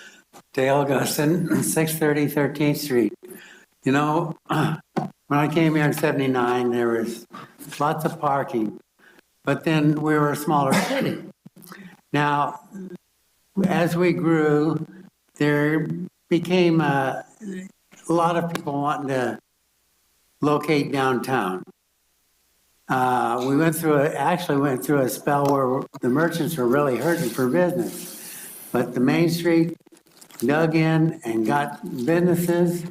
I helped start the first wine festival. We got some wine business that attracted the tourism. And so the downtown was doing really great. But we did have a parking problem with some employees. It was mainly just 2 tenants. I think we got those tenants in line now. Because I walk downtown Monday through Friday, and it's a ghost town. Which means the people are not coming downtown anymore. Well, we did a survey. Every one of the council persons got that survey. Less than 1% liked the program. How many times are you going to Band-Aid it? The first time you Band-Aided it, you went from Monday through Friday, ending at 6 o'clock. And the merchants thought, well, we might be able to live with that. Then you kicked it to 8 o'clock, 7 days a week. And it still wasn't making money. And you chased away the locals. How often are you going to continue to chase away the locals? You can't keep Band-Aiding this thing to try and make it work. It's not going to work. Abolish it, please. Welcome.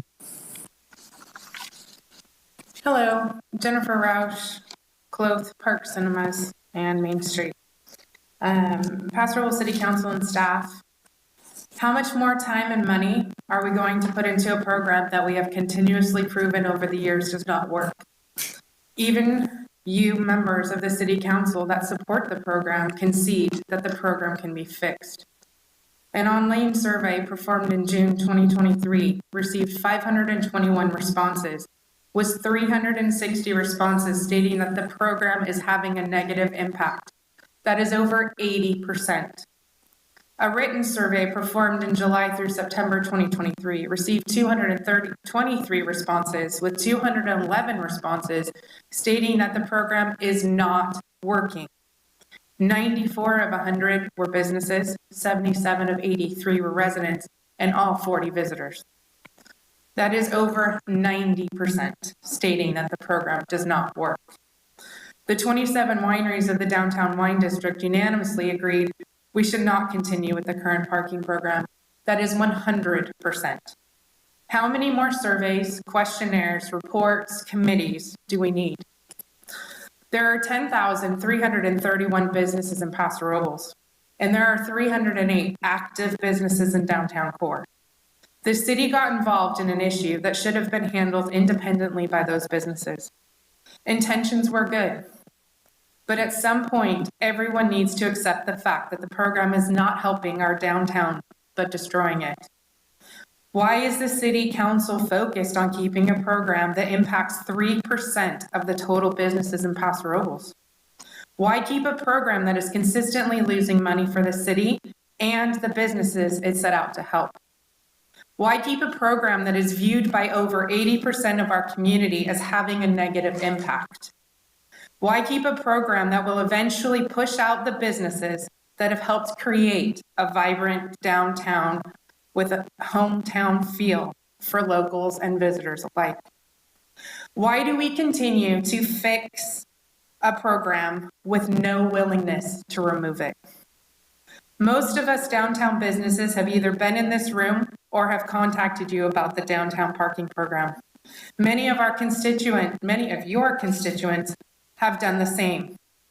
Just the mention of downtown parking program evokes frustration, anger, and even hostility. This issue has also caused many people to believe that it does not matter what they say, and others to even be fearful of speaking up because of negative repercussions and bullying. The city council is supposed to do what is best for the community, not fuel disunity, hate, and fear. I have presented facts, percentages, and viewpoints. The solution offered to you by various speakers throughout various meetings and letters: disband the current parking program, put local dollars back into downtown businesses, provide education for business owners and their employees, provide safe and well-lit outlying streets. Simple step for immediate rejuvenation. Thank you. Thank you. Oh, man, sorry. Welcome, John. Hi, guys and girls. Haven't met you yet. Looking forward to it. John Roush, sorry. Also Park Cinemas in Main Street. I'm turned my ownership over to my daughter's getting prepared to retire, so now I see it's working and I can probably just walk away now. I just want to remind you all, and if you weren't here in the beginning in 2018, a vast, vast majority of the businesses downtown did not want paid parking, period. A vast majority did not want paid parking. The city council decided to do a study.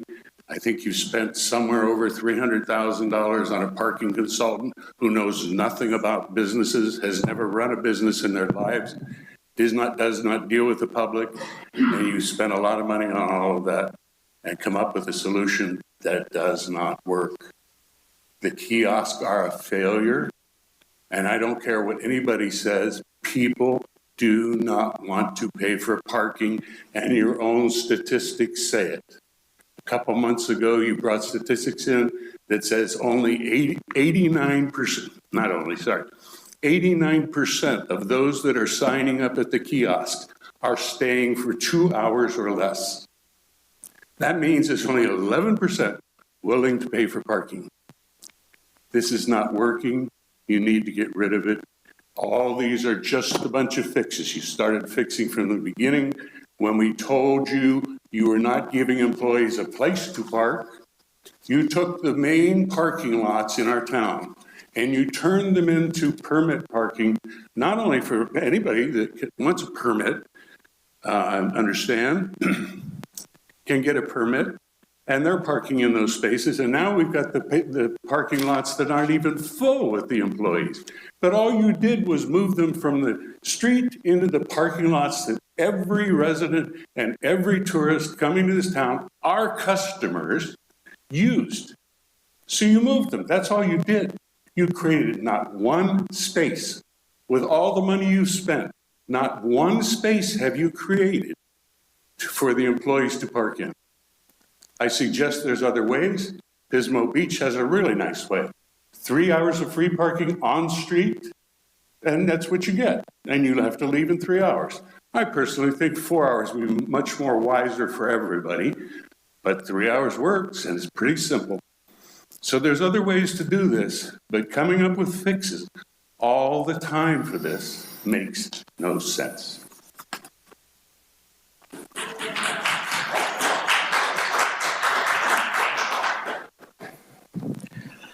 My name is Scott Matthews. I've been a commercial banker, worked for Midstate Bank, been here over 20 years. I now am a real estate broker and a winemaker. And, I love Paso Robles. I think this is doing Paso Robles some irreparable harm. It really is. And when you say we're making money on the tickets, you are, because I am one that has gotten tickets. I've gotten tons of tickets. If you park downtown, you will get a ticket. I've gotten tickets walking to the kiosk. I've gotten tickets 5 minutes later. I've had the guy chasing me as I drove after mine was off for 5 minutes, chasing me down the street. I mean, if you think that this is good, and I'm a local, and I come here all the time, and I am an educated person too, so I know I have it, but you're out somewhere, you're 5 minutes, 5 minutes, you will have a ticket. It's just, it's absolutely insane. And if you're tourists coming here and you get a ticket, and I've heard their reactions and I see what happens, they are pissed. And then they hate Paso Robles. And it really does impact us. This needs to go away. A couple different points. One is, we are a drinking town as well. I mean, we have wineries. This is what we do. Don't we want people just to leave their cars somewhere? I would rather someone leave their car, take an Uber home. But now everybody's worried about getting a ticket. Oh, what am I going to do? And if I take an Uber home, my car's there in the morning, right? Was it getting a ticket? And so, I mean, what are we have to be responsible in being a drinking town, and we have to actually encourage people to take Ubers, and this is the worst encouragement possible. Having said that, economically, has anybody even done a study on how much business this is going to hurt business, as to how much it's going to take away from your sales revenue that you're pulling in? I haven't heard that at all. This is killing downtown business. It's hurting downtown business. Atascadero has a whole bunch of stuff going on, and they're inviting people to come there. Templeton has some places as well. And if we're going to stay competitive, this needs to go away. This is not what Paso is. We are not San Luis Obispo. And San Luis Obispo is up to $4 an hour. And that's how you make money. That's what you're going to have to do to make money. This, oh gosh, we'll give the couple days, this and that. That's not even feasible. You know that. You're going to have to charge more to make money. And look at how people feel right now. And so if you're going to charge those rates, you're going to have even more of a problem. Thank you, Scott.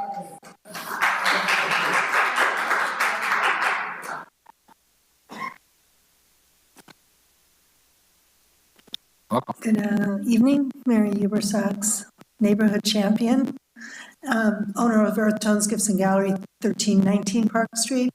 I really would resonate with Jennifer, the first speaker. I agree with her conclusions. The program does not benefit the community. It rejects and has isolated a number of members of the community. We hear it every day. It's really important to consider the effect of the outline perception from people from, we call locals, but they might be in Jardine, they may be at more east of here, they may be over at the lake, and they do not feel that the program would be very accessible if you were to just give advantages to locals, because they do feel that this is where they shop, this is where they dine, this is where they come to get their services. It is a question and a letter and a promotion I sent out following the ad hoc meeting, the last ad hoc meeting, hasn't been addressed. What is the cost of taking the program down? Have we looked at really the feasibility study and what we could do to really employ together the type of coalition that we need in order to educate people who are employers and their staff about parking? And if we took it down, what would be the revenue changes? Would we really be creating some new parking areas? So I don't think it was a comprehensive conclusion after the ad hoc meeting. I do appreciate some of the suggestions. And I do think education, public outreach is essential, whatever we do, because it's not evident when I walk down the street and people don't understand what's going on. It's not written in other languages. It is really not clear for people. It doesn't say, welcome to Paso Robles. It says, hurry up and get out. And it does discriminate against some businesses who may not be in the center by virtue of, hey, I just had my dinner, I'm done, I'm gonna go. It looks like nice over there, but gotta go. I don't want to pay for parking. So the inadequacies of that timed parking are not evenly spread, but it does also put pressure on the outlying areas where people just say they want to park on 14th Street and they won't be paying that fee, and that puts pressure in front of the businesses that are adjacent to the parking area. So there's so many inequities, and I don't think we've talked enough about those, and the pressure to the, shall we say, the fringe businesses that are on the remote areas. Finally, I hear from customers all the time, I don't want to come down, I'm coming only because you have unique goods, and I don't want to put you out. I care about you, you're a small business, but I don't like it. Thank you. Thank you.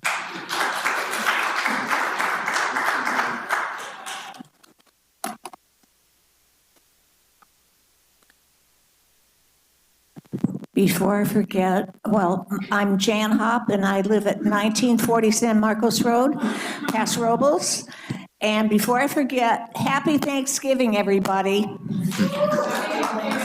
It's only day after tomorrow, So I think we could have been home preparing our pies and cakes and food for Thanksgiving, but we are here because we do not want the paid parking.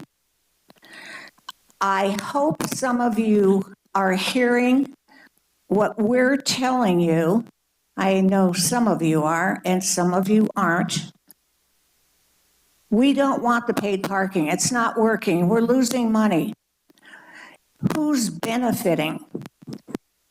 Who is benefiting from the paid parking?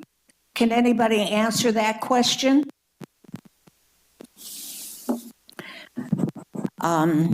Yeah, we're all upset. We're all angry. We're disgusted. And we're, somebody's alarm is going off. Okay, what I say is, stop the insanity and keep it simple. All of these other things that have come up about more senior passes and Tuesday, Wednesday free, all these other things are just not going to work, guys and women. You're all intelligent people. Please listen to us. We're the ones that pay your salary, don't we?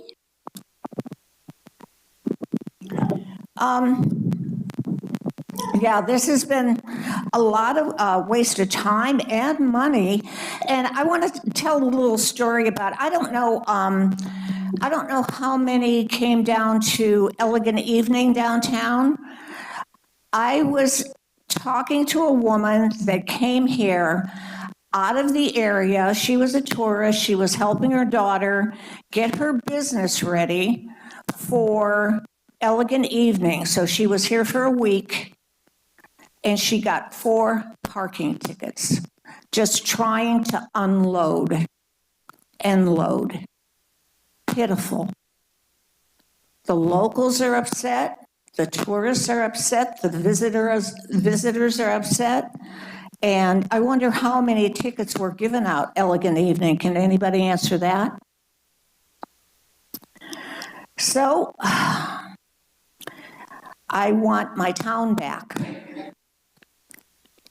The town I came to in 1980.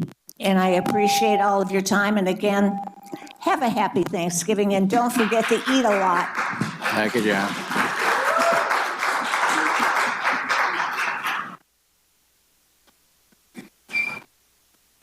Welcome, Jeff. Good evening, Jeff Carr, Paso Robles. I can't agree more with the previous speakers. I mean, I think the Rouses said it at all, especially his daughter there, I think was great. And because it really voiced a lot of the frustration I had with this ad hoc, of which I was a participant.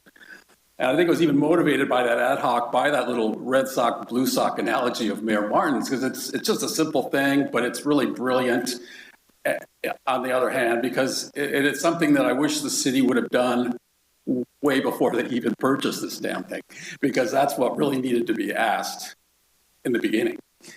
But even now in that ad hoc, and the city just refused, it seemed like the city refused to even still assess that question about whether this is what people want.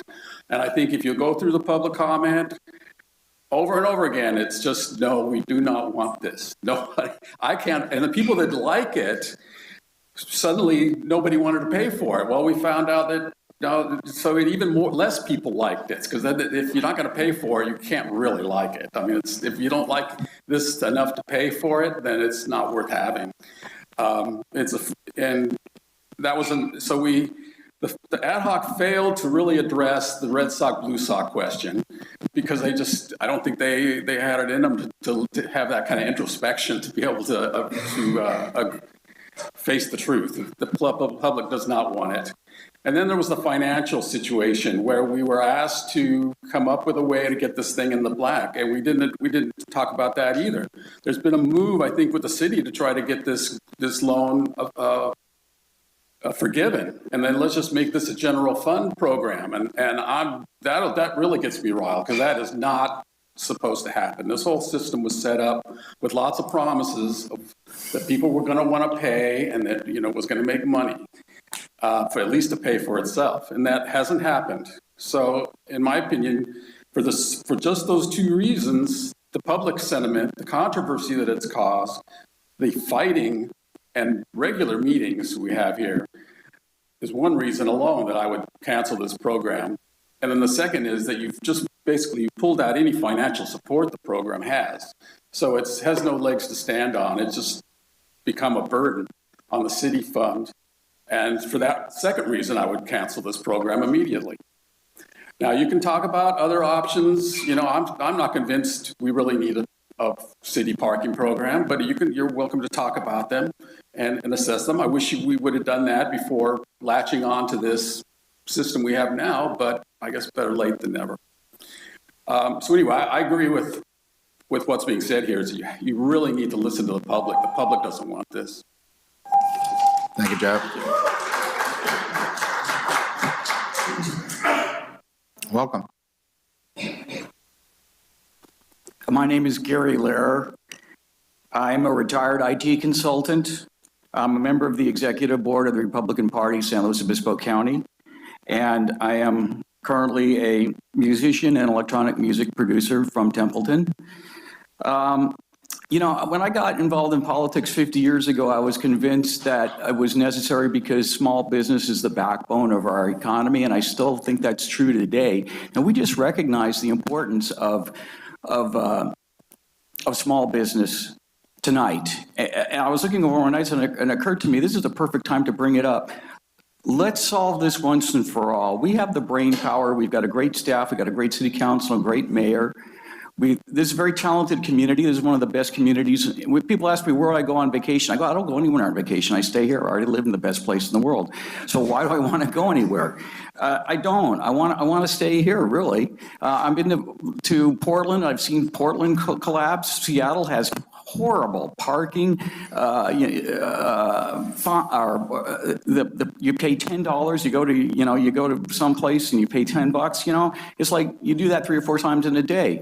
The point I'm trying to make is that I think that everybody's really said what I'm going to say, but I think let's fix it now. Let's think creatively. In Mountain View, where my son worked at Google, they had bicycles for people. We can have shuttles. We can have electronic vehicles that have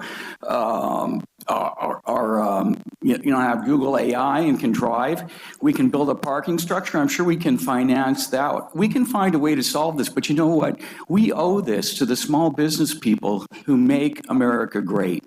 And I know how hard these people work. My dad started his small business. He worked 18 hours a day for no pay. And I saw the sacrifice that he made. And when he became successful, he paid a lot of taxes.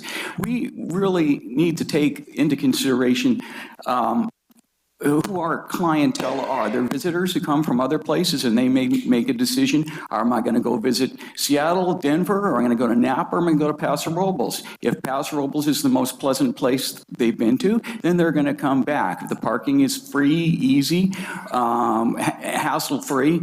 I think these signs, these kiosks, and these programs, they confuse people. I've been a witness to a near accident when somebody was trying to find the free parking and neglected to look, neglected to spot some pedestrians because they're looking around. We need to make sure that people in the downtown are focusing on obeying the traffic laws and avoiding pedestrians. And, I think a key to making this city the most wonderful city, even better than it is now, is to solve this parking problem once and for all, whatever it takes. Thank you, and it's a privilege to speak before you. And I know you really listen. Thank you. Thank you.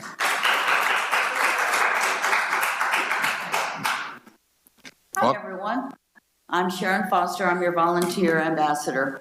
I did speak at the ad hocs, and I don't want to just repeat myself too much. But if you ever call someone that you trust and start telling them your story, looking for advice, and have them start telling you the story back, I thought I was just doing a really good job. So I have a cousin who is retired. She was the assistant DA for the state of Texas. She told, y'all aren't gonna like this. She told me that when you put it out there, and that's not this city council, this is going way back, but when you put it out there that we're looking to do something about our parking, there are companies out there that sell these kiosk systems that are not necessarily giving you all the facts and figures as they should. They whine, they dine, they make it sound like the money will, if you just get their system, look what this little town was dealing with, and then with their system, look at all they were able to accomplish. And they make it sound wonderful. It's the best thing that's ever come down the pike. And you would be a criminal not to get this for your town and solve all of their problems and have all the money coming in. But it is a little too good to be true, and that's, I think, why we're here. They don't tell you the problems. They don't tell you that the machines break, that a lot of things don't work, they're expensive to run, that not everybody is going to love it. Nobody's going to love it. And instead of the council being the heroes, they kind of turn into the villains, which isn't fair.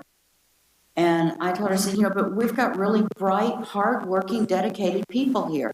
She says, yeah, but con men are pros. They're pros. And that's why they call it the River City, the Music Man scam, because they just come in and they just put this beautiful picture in front of your eyes, and now you're signed to contracts. But she says, the good news is there is ways to hold them accountable, to go back and double check those figures to see what you were promised, what you wound up with. And just for me, the National Trust has dealt with things like this many times over. There are people that will work with you, complimentary, just to help. And maybe that's something that we should look at because it's really not working. Thank you. Since I've got a little bit more time though, the specifics, I mean, I'm out there just, hi, how are we doing? What can I help you with? And way too much of my time is spent trying to help people that don't understand it. What, register for what? Are we having a race? They can't see the signs, they're up too high. They punch and they punch at the machines because they don't work. It's not registering the number. And then finally, instead of 1 9, they get 3 9s across. Thank you. Thank you, ma'am. Welcome. Good evening. My name is Jerry Wilkinson, and I live at 689 South Vine Street in Paso. And I've seen a lot of changes. I've seen this town when it wasn't doing well at all, and all the vacant buildings downtown. And then Norma came along with Main Street, and she did miraculous things, getting people together, making our downtown like it is. We've always said that we didn't want parking. We wanted to be unique, and we are unique, but then we got parking. But the thing that bothers me the most, I guess, is when you have a city council and a mayor, and then you go and get a consultant for what, $30,000 that gives you bad advice? That just absolutely irritates the snot out of me. I thought, aren't you guys smart enough to figure this out yourself? Go around, talk to the businesses, tell them what you're thinking about doing, and then you wouldn't have had to go to all this trouble. And then the other thing that really, when you try to find out how much money we're losing, you don't get the real story unless you have to ask the next question. Like, oh, you borrowed it then out of the general fund. For God's sakes, you guys, how are we all supposed to believe that you're telling us the truth and you're listening to us and doing the right thing? Anyway, mine's short. Give us back our town. Thank you, Jerry.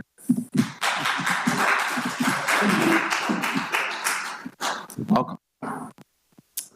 Hello, Mayor Hammond and City Council. My name is Garrett Wesh. I own Kahuna's 817 12th Street over here on the park. We've been in business for going on 30 years now. It's been a family-run business. We've seen Paso be what it was in the 90s, and it was vacant downtown. It was dark. It was quiet. We've seen it grow into what it amazing downtown is today with all the merchants and Norma leading the way. I do agree that we have a parking problem. I'm not going to get up here and deny that. The issue that I've seen and I have is, along with everybody else, is the kiosks and having to input your license plate and everything for the free parking. That seems to be the main issue that everybody keeps talking about. I like what Mr. Roush said. If we could have 3 or 4 free hours after that, you get a ticket. Most people are going to spend 2 or 3 hours, maybe 4 hours down here eating, drinking, shopping at stores, having a good time. And to me, that would be the easiest way to get rid of this. I do like the Tuesday, Wednesday free. I think that's a good option for locals. But in the end, making it easy for people to park down here, I think is what we need to focus on. And 3 to 4 free hours just eliminates so much more headache of anything else that we've been talking about. So that'd be my recommendation. Figuring out parking is important, and having Mayor Hammond, you talked about it a couple of meetings back, of having parking turnover is really important. But if we don't have customers come down here weekdays, that's kind of a mute issue. So I think if we do have that time parking, that would add so much value to the locals, the tourists, and everybody that are coming into our quaint little town and trying to help fix this problem that we have. So thank you. Thank you. Welcome.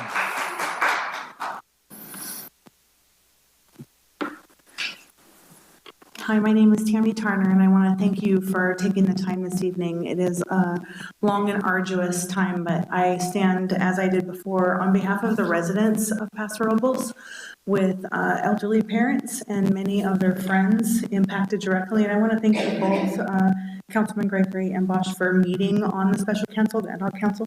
Very grateful for your time. The inequity for the elderly, they don't come downtown at all. They're fearful. That's the interesting part. They're scared to come to their town and shop or dine or entertain. It is absolutely fearful for them. And that's a terrible precedent to set in your city, especially when the majority of the people that do live here are retirees. In addition to a lot of the non-English speaking either residents or visitors. It is not equitable, the system that is put in place for them, not being able to speak in multiple languages and accommodate them. So I just want to say thank you so much for your time, and it is very a big, important issue for the residents of Paso Robles. Thank you, Tammy.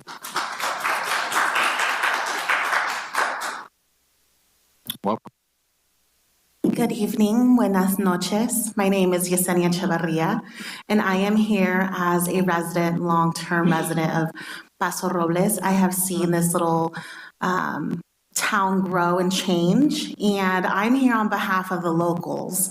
Now, interestingly enough, I know many of you up there, you know that I love my community, I love my town, but one of the things that I don't like is actually coming downtown. I actually stay away as much as possible because I don't want to deal with the parking. I know what it's like to come down here on a Thursday, Friday, Saturday, or Sunday, and it's quite sad as someone who grew up here, as someone who has friends, and even my mother had a restaurant here downtown. I know the tradition of Paso Robles. I know that we have pride in business owners and families that own these businesses and locals that take pride in saying hello to their neighbor, supporting a fundraiser being hosted by, for example, Jeffrey's Barbecue, my friend Raymond in the back of Indigene Winery. That is the reason why I force myself to come downtown. My biggest concern is as the community is growing and we're seeing Paso Robles become the mecca of the wine industry, there have been multiple changes in our community. The locals are being left behind. I know this room would have been filled if the confidence of our locals would be present at our city council meetings. In the comments of a lot of the articles that were written, a lot of the locals feel the decision has already been made. That's why they're not here. You have an opportunity to instill confidence in the locals, to feel like we're still being heard, to feel like we're still being made a priority. We have 2 big hotels being built. Paso Robles is only going to grow. We're becoming more and more sexy, as I like to call it. We need a parking structure. We need to find solutions, but you also need to put in the forefront the local families. I want to be able to see more Latino families coming. There isn't signage in Spanish. As you may know, one of the big events that we host is the Mexican Independence Day. This year we had 800 people come in attendance. That is a big revenue for our Latino business owners that are being left behind. I get asked many times why I do not do these events downtown. And to be honest with you, it's because of the parking. Let's be honest as well. We have families that are struggling. They want to treat their families to a dinner. If you come and eat downtown, it is expensive on top of paying for parking. And some of you may feel that parking is 2 hours free and it's not a big deal. Some of these families, putting a ticket on top of their meal does hurt them. That is part of the fear that we're hearing people talk about. So I invite you to take up the opportunity to come up with some really creative solutions, put locals back, listen to the locals. This is an important community for all of us. And I want to bring it back to Mayor Hammond. If businesses fail, we fail. Please put businesses in the forefront. Thank you.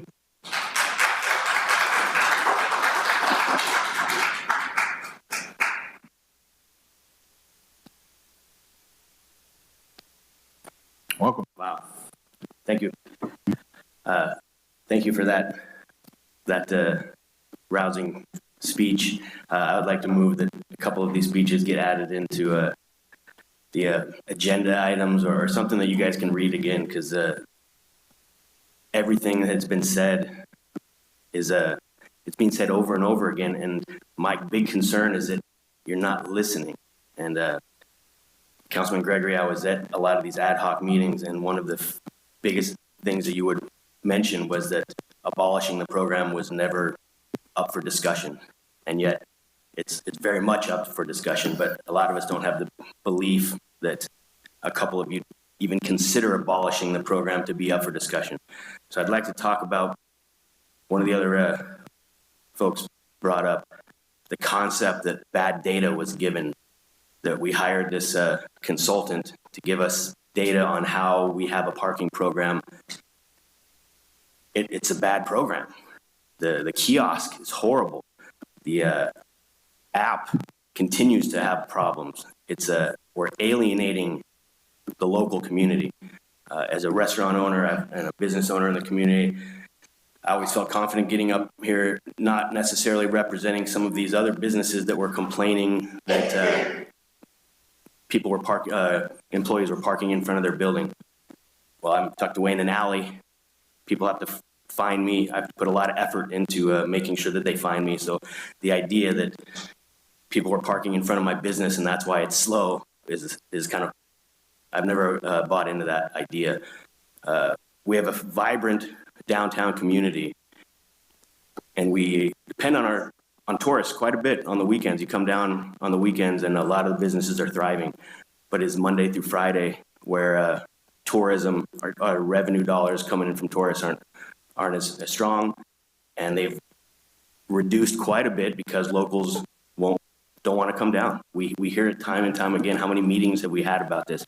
I've had my restaurant for 5 years now, and if I knew this was going to be one of the major topics of conversation 5 years ago, I definitely would have thought twice about opening downtown. But we're here, we're dealing with it. It's been a really difficult process, and I would ask the council members that don't seem to be open to the idea that we need to re-examine this. The information that was fed could possibly have been incorrect. There might be other options. Abolishing the program should definitely be considered. It's not fiscally responsible. It's hurting the local community. It's hurting our businesses. Who is it benefiting? I don't see how it's benefiting anybody.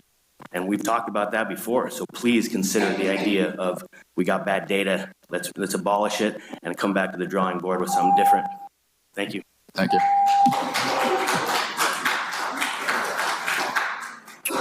Welcome. Good evening, Mayor Matt Hammond and City Council members. Bill Saylor, I reside at 1824 Ponderosa Lane. I've been in Paso Robles for 32 years now. My understanding when you take an oath of office is that you're going to be dealing with community issues, which means that you listen to the constituents who put you in your place of authority in our city. That said, that means to me that you should have an open mind and listen to everybody, listen to the constituents who put you in place, and then make your decision, not make your decision prior to.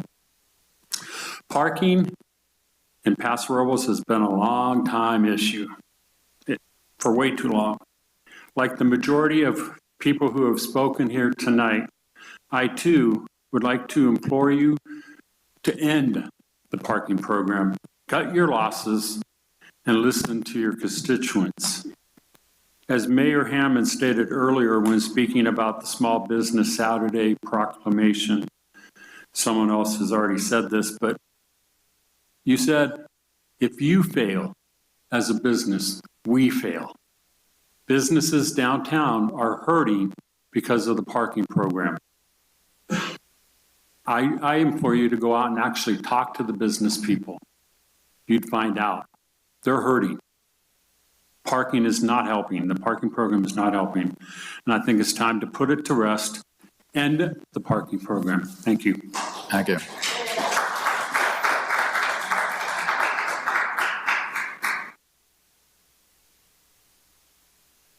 Welcome.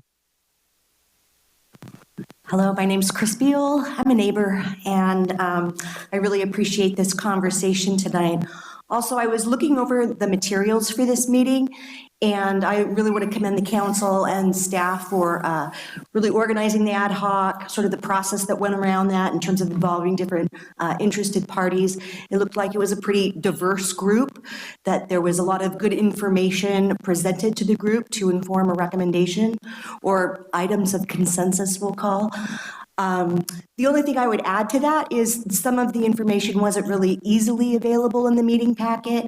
It would have been just as easily to hyperlink to some of the studies, the parking garage, some of the other data points that was considered by the ad hoc, but wasn't easily available in this particular packet.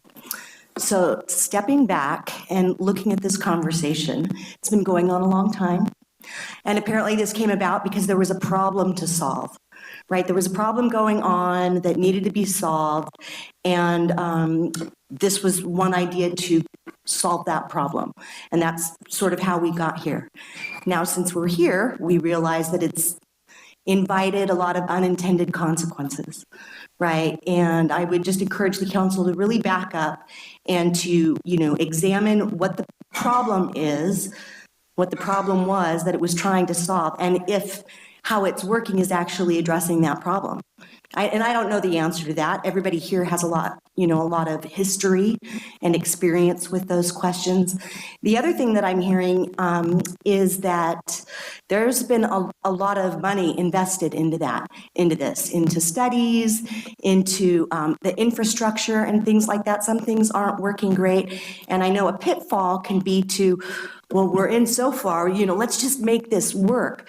But at some point, if the solution isn't solving the problem, and if there are challenges with some of the finances, then maybe it's time to abandon the solution and to get creative, right? Think about different alternatives about trying to address the problem that you're trying to solve.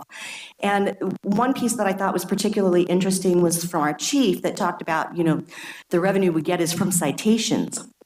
It's like, oh gosh, really? Of course, but is that really what we want to be doing? What is the opportunity cost of a law enforcement officer in terms of enforcing some of this parking? And could that time, energy, and money be better spent to serve our community in a way? So look at the problem, go a little higher level, and I'm pretty confident we can work this out. Thank you. Thank you.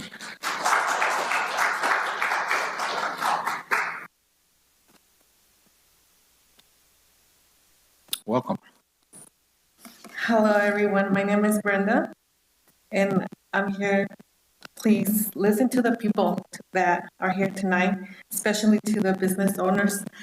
Back then, many, many years ago, my mom had a Mexican restaurant here downtown. It was very popular because her food was amazing and everything was authentic. It was on 12th Street. Now it's Habaneros. And I know how they feel. And I know that they're struggling because as business owners, but also with their employees, and some of these restaurants, they're Latino, Hispanic employees. And so I feel like it's not okay for them to, and in general, for their employees to pay for parking space because they also have to provide for their families. So it's a less, like, it's an unexpected, like a fee they have to pay from their pocket. So that's not right. I'm here tonight to ask you to support local businesses, owners, support local families who want to spend time downtown. I ask you to listen to the owners and listen to what they have to say, because as a local here too, I want to come downtown with my kids and having a special need kid too, but it doesn't allow me because I have to pay parking space, and it keeps me from keeping track because you have to pull his wheelchair and to park far away. Sometimes I have to walk, I have to drive around. Sorry, I'm nervous. I have to walk around like 30 minutes, and not only for them, but the seniors. Think about the seniors. So I'm just here to say, listen to the people and listen to the business owners. Thank you. Thank you.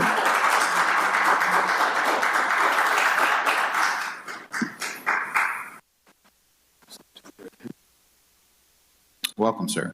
How you doing? I'm Raymond Smith from Indigenous Sellers. I've never been to one of these meetings, especially about the parking. I'm kind of concerned. I don't have to, I'm a business owner like everybody else, so I don't have to tell you that part about why we wanted the parking ousted. It just seems like the original idea was that the employees were parking downtown, I guess, and that's why we changed it and got the pay for parking. But now that it's like this, it's like there's not an option to get away from it. Or that's what it seems like. This is you guys' perspective. And then the concessions that you give kind of makes people like me or people, downtown business owners, seem like you guys really don't have a concept of how this is affecting us.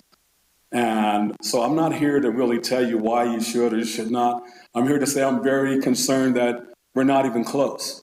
It's like we're not even, none of us are understanding each other, you know, so I think when you do the community outreach, why don't you just reach out to the business owners? Because it just seems like they've had great ideas and I'm not hearing any of the ideas from you guys or anything. And all the other issues that came up, you guys had people up here on both sides that were be able to ratify and tell why these things should happen. And you guys haven't really said why you should. And I don't know whether parking should be here or not. But it kind of seemed to me like you guys don't know because we haven't like talked to each other and figured it out.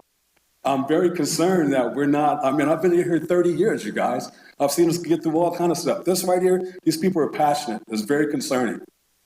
That's all, you guys. Let's get this together. I don't know which way we should do it, but I think if we reached out more and understood each other, you guys explain why it should happen, we're going to explain why it shouldn't, and we'll get together and figure this out. It's like we're not close. Let's get close. Thanks. Thank you. And then Ty's got his Christmas lights up already. He's pressuring everybody. Thank you. Welcome. Hi there. I'm only getting up now because I feel like there's one thing that hasn't been said. Can we have your name? Glenna from Symbiosis Wines downtown. I've been here 7 years. Ma'am, can we have your name, please, for the record? Glenna Thompson, Glenna. Symbiosis Wines. Thank you. Sorry. In the 7 years I've been in my space downtown, I've seen my business from locals completely dry up, and I have really nice tourists. And I'm outside the parking area, so I don't get a lot of complaints. But what I do get is people saying, "What? In Paso?" Because why they come here is the small town charm, not the Napification that seems to be happening everywhere. And so I just wanted to point out that this situation is destroying the image of Paso, and the idea of the revenue coming from tickets is encouraging that situation. Anyway, I said I was going to be quick. I think I'm the last person. I just wanted to make that point. So thanks for listening. Thank you, ma'am. All right, anyone else? Mayor All right. Hammond, we do have callers online. Okay, go ahead, Melissa, if you like. First caller is Stephen Herring. Stephen, can you hear us? Stephen, hello? Sorry about that. I had you on mute. Been sitting on the phone for a little while. Yes, I can hear you. Can you hear me? Yes, go ahead, Stephen. All right. Good evening. My name is Stephen Herring, and I own and operate 3 businesses located in the downtown corridor where there isn't paid parking. And I can tell you that parking is a disaster where there is no paid parking. I'm sure, like most of you, I've also received a parking ticket, but after that first ticket, I paid very close attention to the signs that are posted everywhere, and I don't have any challenges with the app or texting, and haven't received a parking ticket since. It's actually pretty easy if you read the signs. Text parking to the number 727-563. I have it saved in my phone, and I'm downtown multiple times a day, and it's actually pretty easy. So I urge the council to stick with the current program, maybe make a few small modifications as they see fit, and then stop changing it. It's confusing to the residents and tourists because of the simple fact that it's constantly changing. However, with the active role that I play in the tourism industry through my businesses, I firmly believe that Paso Robles does need a parking program. We simply cannot do one or do without. We have tried that, and it simply does not work. I've heard suggestions for implementing 2 free days midweek, and I would be in favor of that, along with 2 extra hours for locals. I think it would promote the locals and give them an opportunity to frequent the downtown when it isn't busy with all the tourists. Adding that option to the app or the system should not be that difficult. I don't believe we are simply working to keep employees out of the downtown. I believe we need to continue to intelligently be planning for the vibrancy of today and into the future. So please just stick with the current system that is in place, just improve on it. Thank you. Thank you. Next is Kyle Finger. Kyle, can you hear us? This is Kyle Finger. Kyle, go I ahead. agree that there have been. Yes, can you hear me? Yes, sir, we can. Wonderful. Yes, Kyle Finger. I agree that there have been issues, although this idea was admirable. The goal of this program should be to keep 15% of spaces free, which is the industry standard in parking. This way, people can immediately find a space without circling, and the time, traffic, pollution, and safety issues stemming from this. The most convenient spaces are the most expensive because everyone wants them, and the land is valuable. The spaces a few blocks away, where demand is lower, are thus priced at zero. I firmly oppose the parking structure. At $30 million, this would be a very expensive way to improve transportation. The city should instead invest this money on improved public transportation, biking, and walking facilities so people have more options of how to get downtown. Thank you. Thank you, Kyle.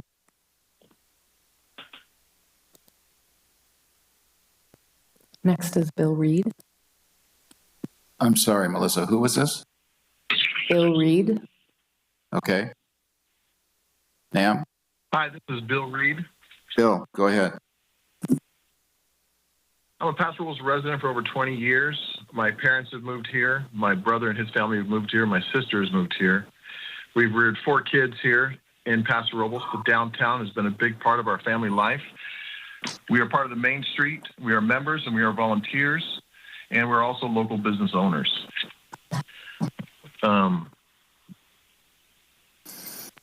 Ladies and gentlemen of the Paso Robles City Council, esteemed residents and local business owners, today I speak before you to discuss a matter of vital importance to our community, the current downtown parking program.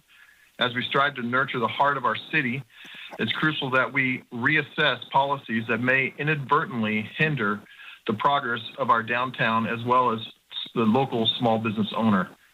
First, let's address the visible symbol of this program, the parking kiosk. These machines, while intended to streamline parking and have other benefits, have become obstacles. They're not only inconvenient, and the touchscreens at times do not work for visitors, but also deter visitors and local customers from enjoying what downtown Paso Robles has to offer and what it has meant to this community. Small businesses, the backbone of our local economy, are feeling the brunt of this impact. Our proposal is simple yet effective. Remove these kiosks. Instead, let's leverage technology already used by the police department. By utilizing their existing electronic systems, we can effectively monitor new and more community-friendly approach. A 3 to 4 hour free parking downtown is shared by the owners of Park Cinemas and the Roush family. This change is not about removing a physical barrier. It's about reinstating the open, welcoming nature of Paso Robles. Free parking within a reasonable time frame and encourages turnover, ensuring accessibility while supporting longer visits to shops, restaurants, art galleries, movies, and local attractions. It balances the need for parking management with the need of our businesses, our local residents, and visitors. The evidence is clear that locals are not happy with the current parking, and our city that has embraced similar and cities that embrace similar models of free parking because of their downtown businesses are struggling. They're looking for revitalization of their downtown areas. They're looking for increased foot traffic and higher customer satisfaction. We have seen SLO add 1 hour free parking to their downtown. We need to ask why. Why is SLO worried about people not coming downtown? Why are they doing 1 hour free now? We have an opportunity to learn from these successes and these failures and apply them here in the heart of our own community. Let's not forget, Paso Robles is more than just a place on a map. It is a community where businesses and residents thrive together. By removing these parking kiosks and adopting a more community-centric, local, resident-friendly approach, we are choosing to prioritize the growth and well-being of our downtown area and the health of local smaller businesses. I urge the City Council to remove the kiosk and implement a 3 to 4 hour free parking that is monitored by the Paso Robles PD Traffic Division. Thank you, Bill. Together, let's... Bill, we need to summarize. Your time is up there. You have anything further? Hello? Okay. Hello? I'm getting beeped and buzzed. But let's take a step forward and nurture a more vibrant, accessible, prosperous, and local-friendly downtown Paso Robles. Thank you, guys. Thank you, sir. That's the last caller. No more. Very good. All right, then we'll go ahead and close that public comment on this item and bring it back then to council for further discussion and direction or plans to move ahead, work backwards. You want to take a break, 5-minute break? Okay, let's get back here right a little after 9 o'clock, please.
We'll call the meeting back to order. Everybody have a seat. Okay. Can we have it quiet, please? Quiet. All right, we're going to go ahead and bring it back then to council.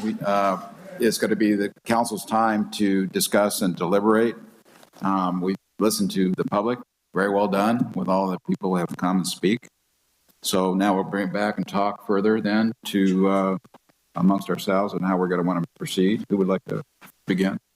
Councilman Strong? I'll be happy to, because the one thing I think all of us have heard from a lot of people, not just here in the council chamber. It's been a major topic of conversation.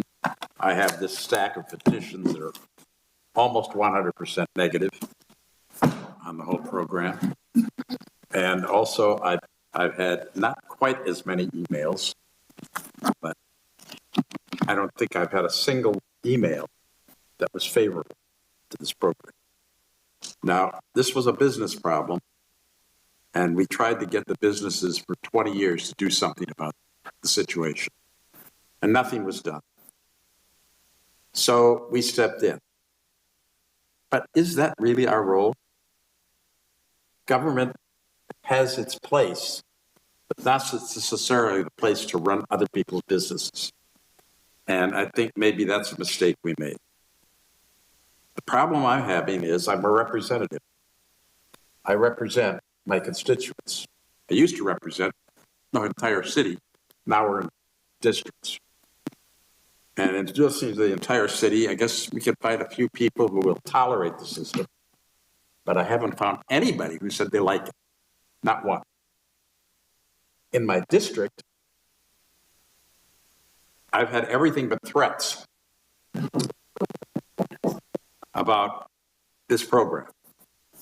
My own committee, not one of my committee will support this program, not one.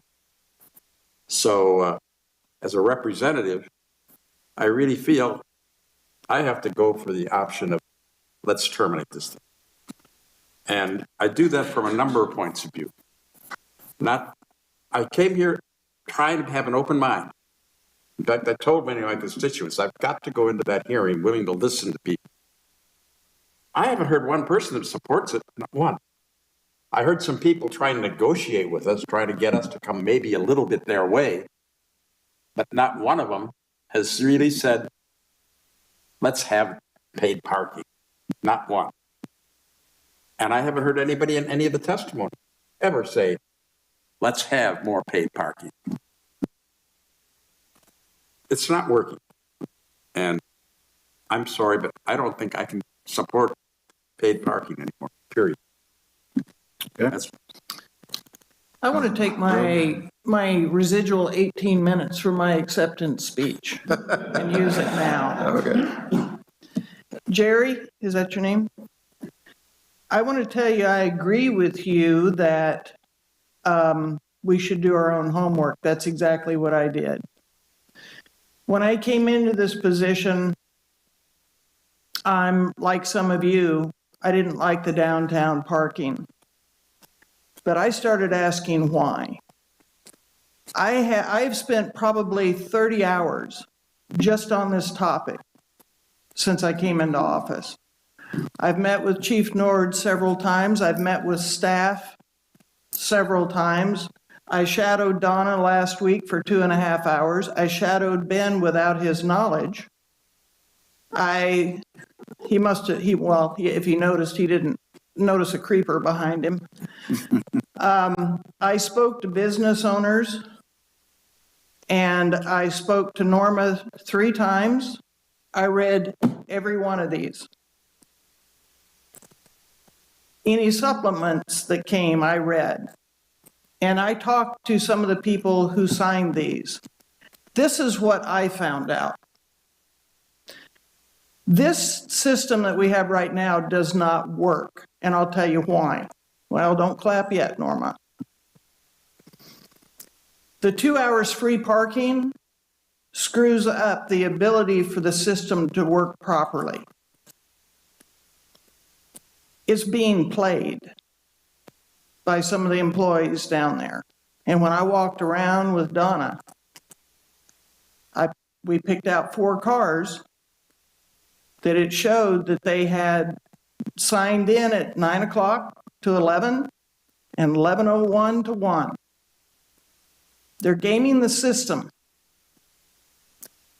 It's not working for that. It's confusing to tourists that are here. Another thing I did was I went downtown at 5 o'clock, could not find a parking place. This was on a Friday, about 3 weeks ago. I interviewed 72 people. 68 were from out of town. Anywhere from LA, San Francisco, Denver, Nashville, all over. There were 4 locals. Now, maybe I just happened to hit the right people. I interviewed 17 people at kiosks. Why didn't you use the app? Well, I don't like using an app. Did you have trouble understanding that you have 2 free hours of parking? Well, we thought it was free parking. 4 of them said we thought it was free parking. And what was mentioned earlier was one of the restaurant owners came out and said, did you put in your license plate number? It's confusing. I've talked to seniors who didn't know that they could park anywhere they want to downtown except for handicap places and timed areas. But any of those spaces, and we're not talking about a huge amount, we're talking 466 spaces, and there are 1,114 spaces you don't have to pay for downtown. You can walk to anywhere with free parking from 2 blocks away. Now, for those who can't walk, we have handicap placards, and they can park anywhere except the loading zone for as long as they want. I don't know why we had the limit on 65-year-old or even 1 per household. Who cares? If you live in this town and you're 65 or older, you can get a permit, as far as I'm concerned. And the reason none of us, or a lot of us, don't like this is we're in debt to the city. You know how to cure that? You charge $2 an hour from minute 1. There were 588,095 sessions in the fiscal year of 2022 to 23. That's $1,176,190. That pays back the city, that pays back the in lieu program, and that gives you extra money. And what I'd like to do with that extra money, if I were the ruler of all, I want to light up the downtown. I want to light up cross streets. I want to light up Railroad Street. I want to put security cameras downtown so it's a more safe and secure area for both tourists and our people. When I asked those few people why they don't go downtown anymore, their first comment they made was, I don't like having to pay for parking. I said, you don't have to pay for parking. One of them was over 65, the other one was not. Several other ones were somewhere in between.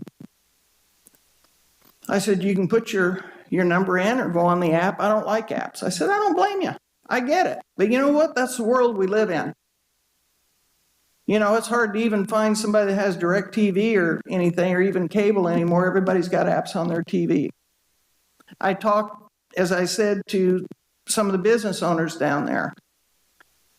And I asked him his opinion, and he said he didn't like it to begin with. And I said, well, you know why we got here is because employees were taking up a lot of the spaces.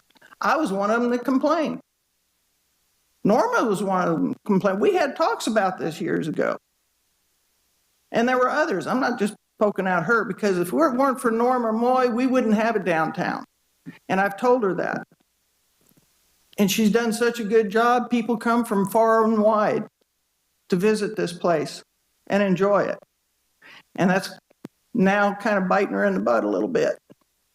But when I talked to one of the business owners down there, he said, you know, we can't tell our employees not to park there. And I said, I understand. And they said they're afraid on Railroad. You know, they've had cars broken into. And I said, that's why I want to light up the downtown. I want to make it a more secure area. But we need to pay back the city first before we do anything else. I agree. I don't like it. But I said, he said, we've fallen off. And I said, don't you give a 10% discount for locals on Tuesday and Wednesday? He said, yeah, and we've just gone through the roof those days. I said, so it's not parking. Because I've talked to other people, and I love our downtown, and I frequent those restaurants. But they are pricey for some people. And that's what I've heard from. And when I mentioned, okay, it's not the parking, you gave a little bit off and you get. Now I know council members have come up with giving Tuesday and Wednesday free. Anytime you complicate a system, it becomes, think of yourself as being a tourist. And signage, you're right. The signage is not good. We need to be explicit. It needs to be in Spanish and English. But every time you have a caveat of 2 free hours, 3 free hours, some other days off, it becomes a confusing situation to people. It just does. And that's what I found out in talking to the people downtown when I was talking to the tourists. You know, Yogi Berra said one time, nobody goes to that restaurant anymore. It's always too crowded. And another philosopher, Yoda, if anybody follows Star Wars, there is no try. There is do or do not. I would like to institute a $2 per hour parking, minute one. And I got to tell you, when I was following Ben, before he wrote a ticket, he would look down the road both ways to see if anybody was at a kiosk and across the street. And there were 3 times that people came up when Donna and I were going around, oh, I got a ticket, I paid for it, and they put their number in wrong. I don't disagree with you. I don't like the kiosk. I hate touch stuff. I like buttons. And I don't know if we can cure that. But people in the staff are really trying to do their best. Nobody, no matter what anybody believes, nobody wants to give out tickets. They really don't. But for this system to work, it needs to be simplified. It needs to be simple. It needs to be, the signage needs to be there, and it needs to be clear. So, as I said, I'd like $2 minute one parking, same time that we have now. Continue the permits for 65 and over, unlimited within Paso Robles city limits. Continue the permits for employees and restrict them to those permitted areas. What I might say is that place on Spring Street is hardly ever full. I haven't seen it full in a few years, or at least this last year. I haven't seen it full. The one next to Marv's is full, and the one over on Railroad has more cars. But there is parking for permitted parking downtown available. And I've already told you what I'd like to do with the money. So anyway, that was what I gleaned from talking to people around town and really trying to get to what is the problem and how can we solve it. Thank you. Thank you, Sharon. Councilman Gregory? So I'll just add to Sharon's comments. I am not defending the system. What I want everybody to understand is that we have a responsibility for our downtown and our businesses. We have 2.2 million people coming to downtown every year. Without some kind of parking program, if we abolish that parking problem, then you have another problem, and that is people can't find a place to park. And on a Friday or Saturday night, it would be insane. And whatever system we come up with, I'm okay making it work. It's just we need to control the parking because there's so many people, and that's the issue.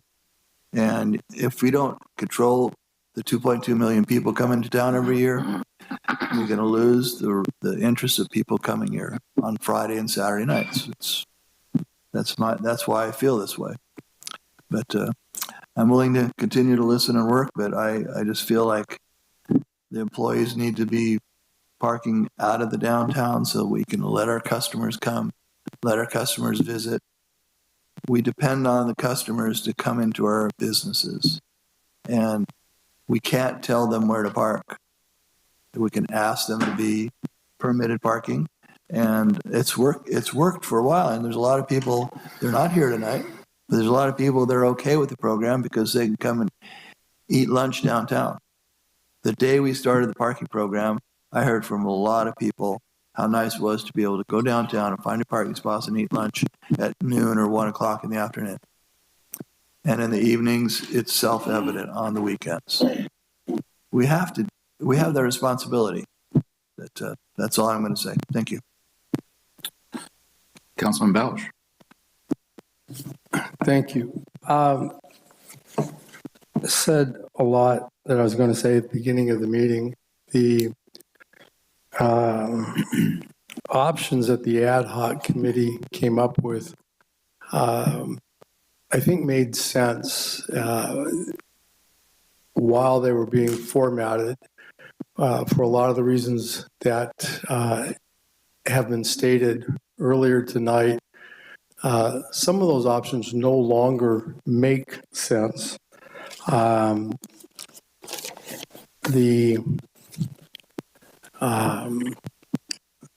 The free parking on Tuesdays, Wednesdays, is kind of a Band-Aid. The trust isn't, it's going to be really difficult to bring that back.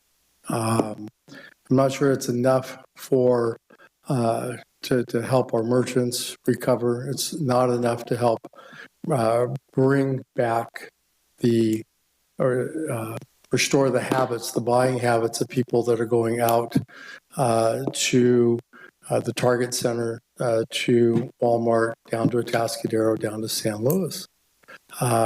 People are afraid of getting a $50 ticket. People are afraid, those are locals, people that have called. I got a phone call today of somebody who visited over the weekend and wanted me to fix their ticket. I can't fix their ticket. Somebody told them I could. Kind of a friend thing. Why are we giving people tickets, $50 tickets? It's a big ticket. So if there are so many small fixes that have to be done, is $50 a deterrent? Is it too much? Is it not enough? Will it decline as a matter of deterrence? Will that revenue decline and cease to really make an impact? As Councilmember Roden says, is $2 from minute one? Is that what is going to be a meaningful revenue stream?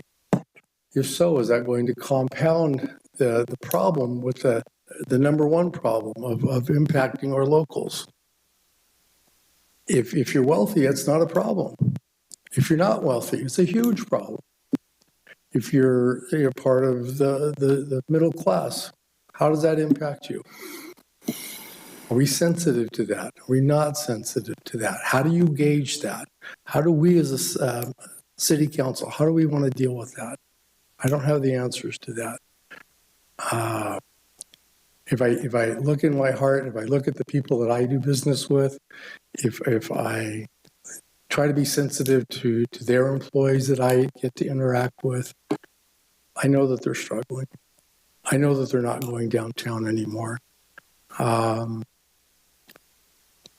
They can go out to Barney Schwartz Park.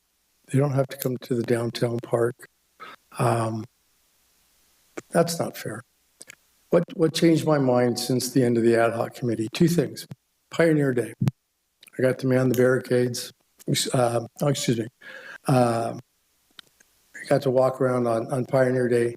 I was just shocked at all the little kids and all the families on Pioneer Day. And then on Halloween, I got to man the barricades. And just just so many little kids. That's the Paso Robles I remember. I want to see that kind of joy and that kind of excitement.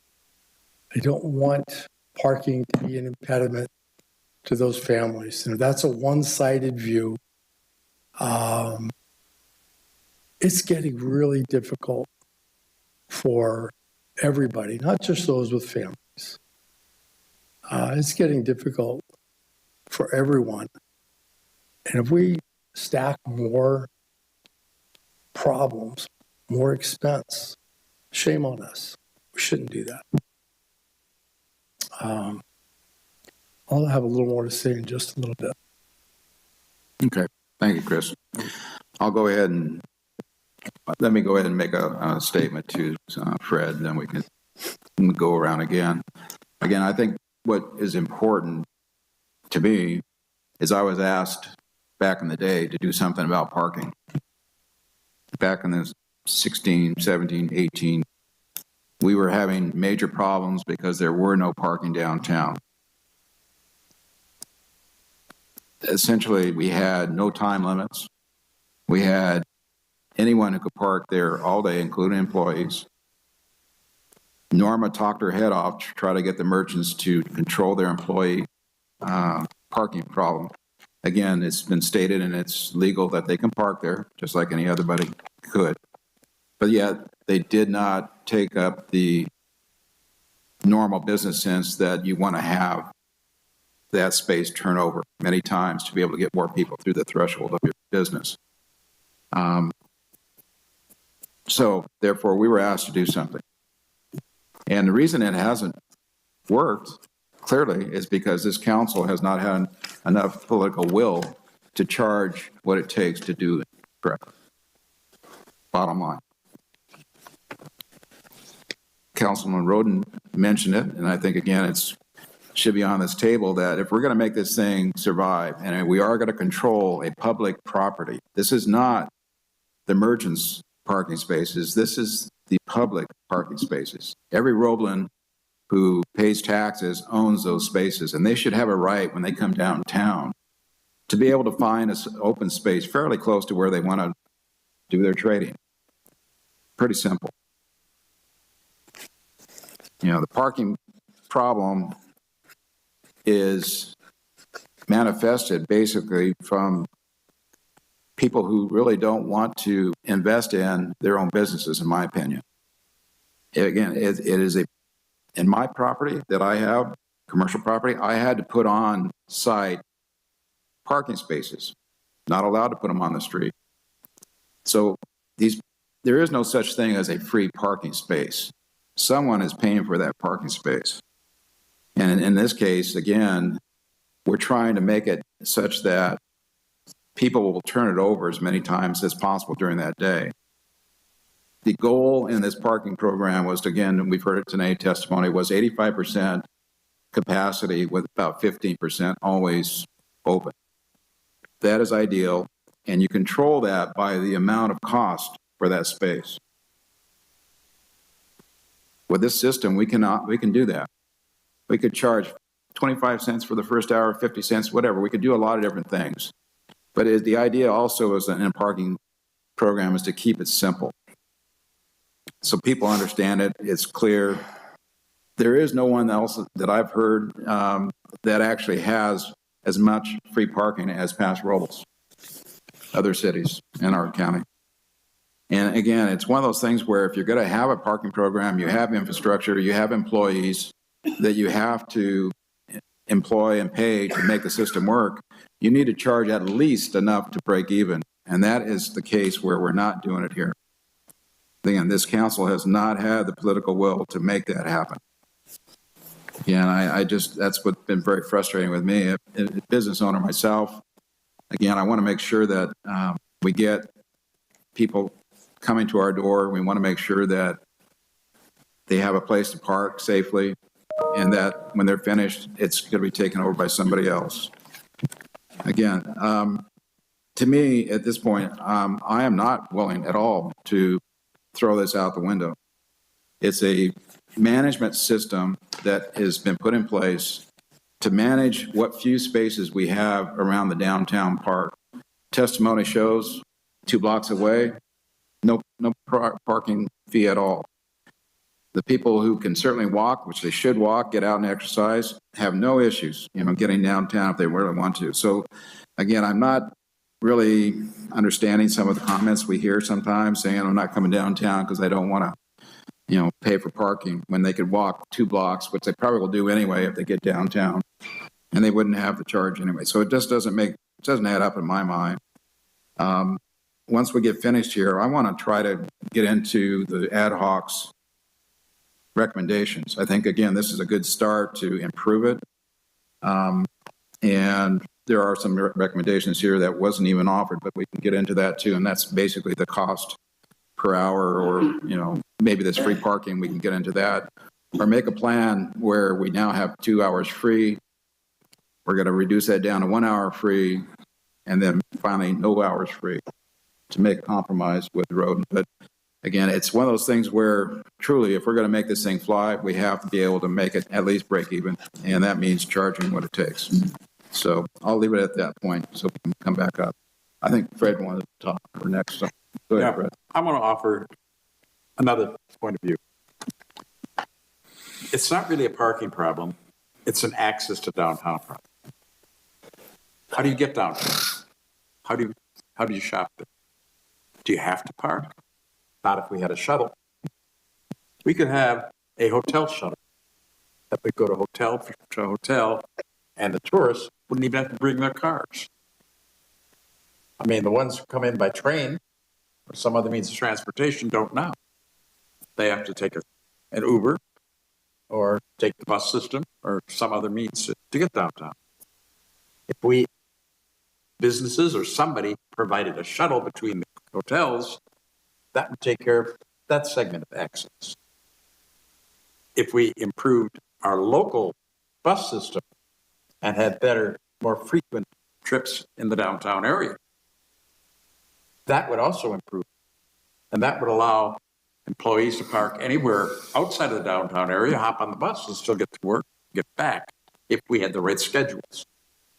So there are many other ways in which we could address the problem that I think is more in the normal function of a city. And to say nobody has free parking, I guess none of our people have been to Atascadero. They don't have paid parking.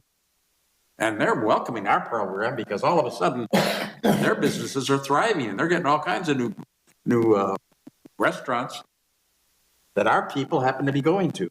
Templeton doesn't have paid parking, and our people are going there. So I think we have to really think this through totally.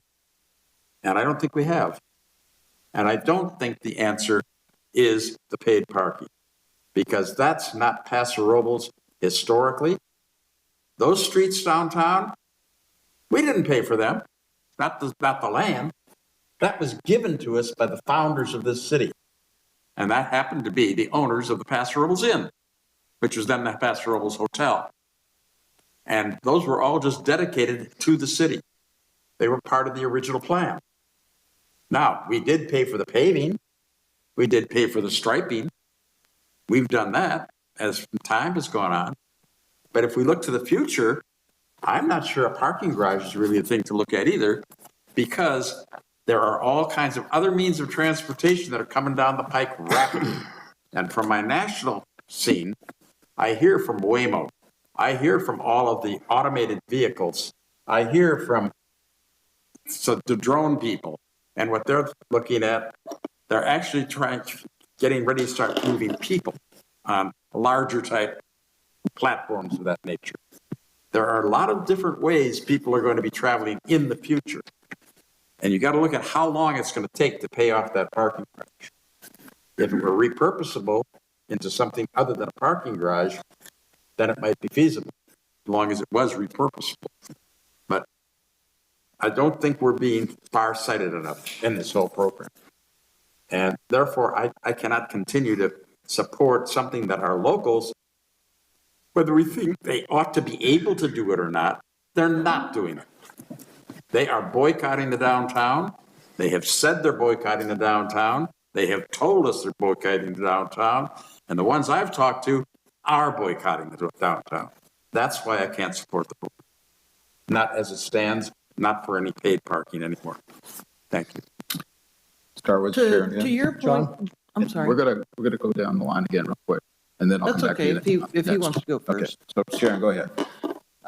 John, to your point about a free hour, 2 free hours, whatever it is, that's why the system's not working. Exactly. So I mean, that's just what I have found out is part of the problem. If we want to correct problems, we can't go down that avenue if we're going to have paid parking. As far as other things that Mr. Strong brought out, those may all be possibilities, but they don't have to deal with this particular situation. It can be augmented. Employers can work together to bring employees in through shuttles or whatever else. But I think we all know that we're all little independent creatures and we want to show up for dinner or drinks or whatever when we want to and leave when we want to. And again, with the people that I spoke with, which were a lot of people in my world, a lot of people, they weren't going to downtown as much because it's more expensive. Exactly. And it caters to tourists. Right. We don't have a Mercantile anymore. We don't have an Orchids anymore. We don't have the Rexall anymore. So when you're going to Lowe's or when you're going to Walmart, you're going for other purposes than what you would go downtown for now versus 30 years ago. So there's a change in the downtown that I have seen in my short lifetime that we just don't have the people going down there for the same purposes. Thank you.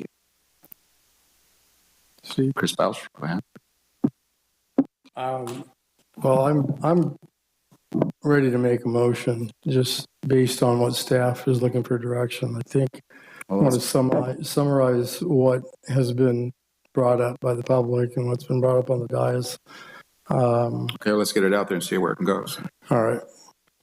Well, since we seem to continue to try to sell Blue Sox to a crowd that wants Red Sox, I'd like to propose that we direct staff to immediately terminate enforcement of the experimental paid parking program.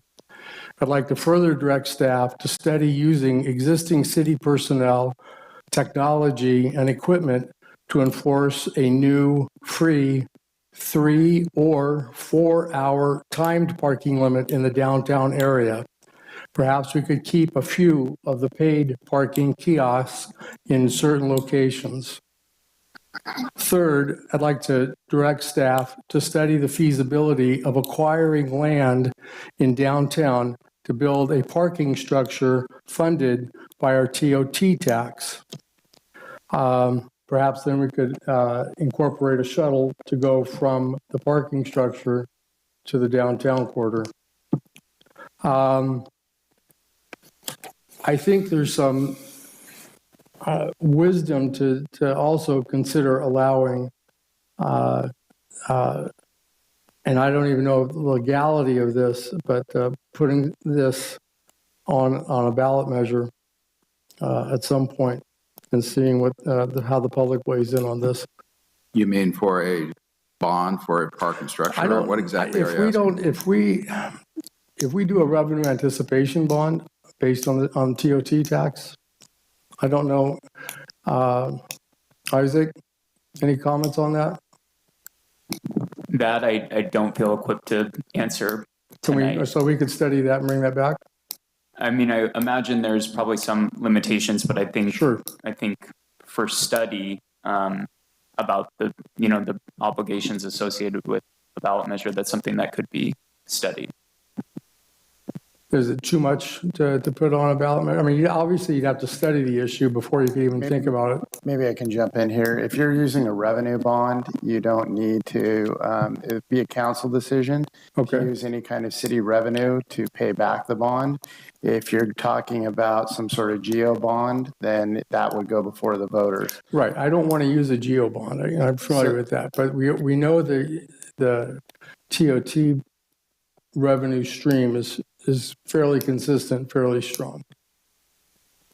It is. Just keep in mind that it's all general fund dollars. TOT or tax of any type is general fund dollars. So even though we break it out to understand what our revenue sources are within the city, directing a particular set of dollars, in this case, it's all general fund dollars. Okay. So we know where those are being directed to today. Every penny we know where that goes in the city. So it would be a matter of saying, okay, today, 23, 24, we spent those dollars on these programs. If we wanted to build a parking structure would cost us we'd have to design it, et cetera, so we wouldn't get around to building it until 26, 27, $28 is going to cost us probably $95 million. Yes, and so there again, we could study that and bring back those formulas to council. If there's three of you that want to do that, that says this would be the debt service. If you decided to pull revenue bonds, I am going to remind you, that timing is everything with this because we have a lot of other needs, including roads, affordable housing, you name it. There's a lot of areas that council might want to discuss whether and how they want to direct funds. But is it worth it to put that out there in the mix for consideration? I mean, at the pleasure of council. Yeah, no, that's a council discussion item. Yeah, Chris, let me interject something here real quick. Yes. Yeah, I know, but just to throw this in, if we do go down that path where we're going to start talking about a revenue bond to build a parking structure, we need to have time parking on the street before anybody's going to pay for parking in a structure. So this would never. That's all right. That's what my second part. That was my second part of my motion. Okay. All right. Well. You want me to withdraw the third part? No, I think if you've got a motion on the table here, you need to kind of get it out there where you can get a second if we can discuss further. Can you repeat the motion? Certainly. Direct staff to immediately terminate enforcement of the paid parking program. Direct staff to study using existing city personnel, technology, and equipment to enforce a new free 3 or 4 hour timed parking limit in the downtown area. Direct staff to study the feasibility of acquiring land in the downtown area to build a parking structure. We'll keep it that simple. Those three. So motion on the table. Do we have a second for that? Okay. Motion dies for lack of second. Thank you for trying to make a stab at that. I truly believe, again, that we need to get what we have already built where at least it's revenue neutral, bottom line. But Steve, do you have anything further on that? No, I mean, we try another motion if you want. Sure, go ahead. Charge $1 an hour from minute one and unlimited passes for seniors. And say that again, unlimited? Unlimited passes for seniors over 65 in the city limits. Within the city limits, if they're a resident of the city, will allow unlimited number, one per household. I think the rules are set up that way currently, where you can have one vehicle registered within a household. My only issue with that is Dana and I don't go everywhere at the same place. Of course, she's not 65, but why do you have to limit it to even household. Let's do this real quick. Let's get the rule on what we have currently set up. So Right now it is one per household. It is. Does everybody understand that? Yeah. Is that what your motion is then? Yeah, same way it is. So one still per household is what the motion is sitting on the table. And you would still continue the employee permit program the way it is? Everything that's already in place is still there. What about the parking signs, Steve? That was also a recommendation from your Fix group. the signs and fix the kiosks so they work properly. Okay. Maybe spend the money on that to make it work. That was a no-brainer either for me. If they're not working, they need to be working. Can we discuss? Absolutely. We haven't got a second yet. The $1 won't pay back the city and won't move us forward. The $2. What's your time frame? Ever? Sure. It will. Because that's what I wanted to do with what we have in the access, is lighting up the downtown and putting security cameras to make it a safer area for both employees and people. Hey, Ryan, could you tell us what it costs to operate the system annually? Yeah, that's what I'd like to hear from staff.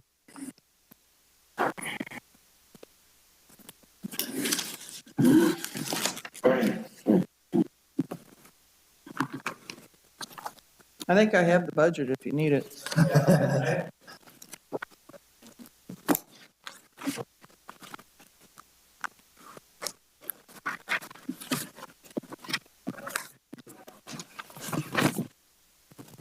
Go ahead, Ryan. Ryan, Administrative Services Director.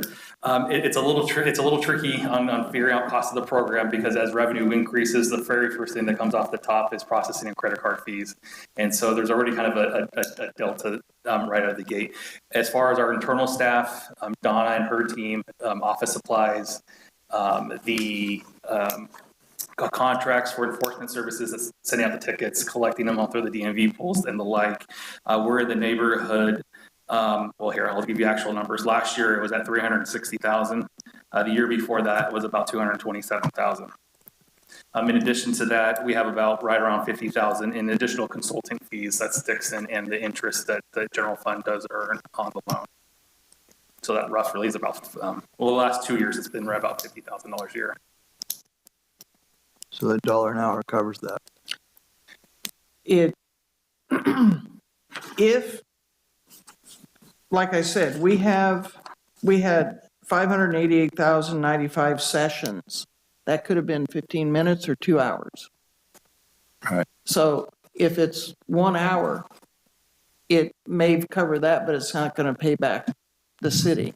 And that was one of my concerns as well, is we get the city paid back. Take your dollar. Well, I think definitely it's a start. And again, this is not going to be fixed overnight either. What I think I'm hearing is that if we were to start moving in that direction, we're going to start gaining more revenue, and it will get paid off eventually. And then, again, the idea here is to control the amount of parking, getting to that 85% full rate by the amount of cost it is for that hour. That's how other cities do it. Matter of fact, if you're staying there 1 hour, it's such and such, 2 hours, it's such and such. People that want to stay there 3 and 4 hours might be ending up at the $3 or $4 an hour at that point. You see, it escalates logarithmically. And so the idea is to get rid of this cost that we have over our head. And again, the whole goal was is to get revenue neutral.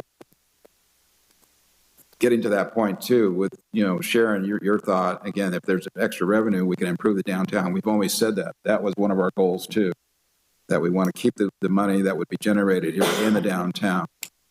So I'm all about that too. I think that would be great. But the whole point, everyone keeps saying that we just don't have anything working here. It doesn't work because, again, not enough council will to make sure it's going to happen.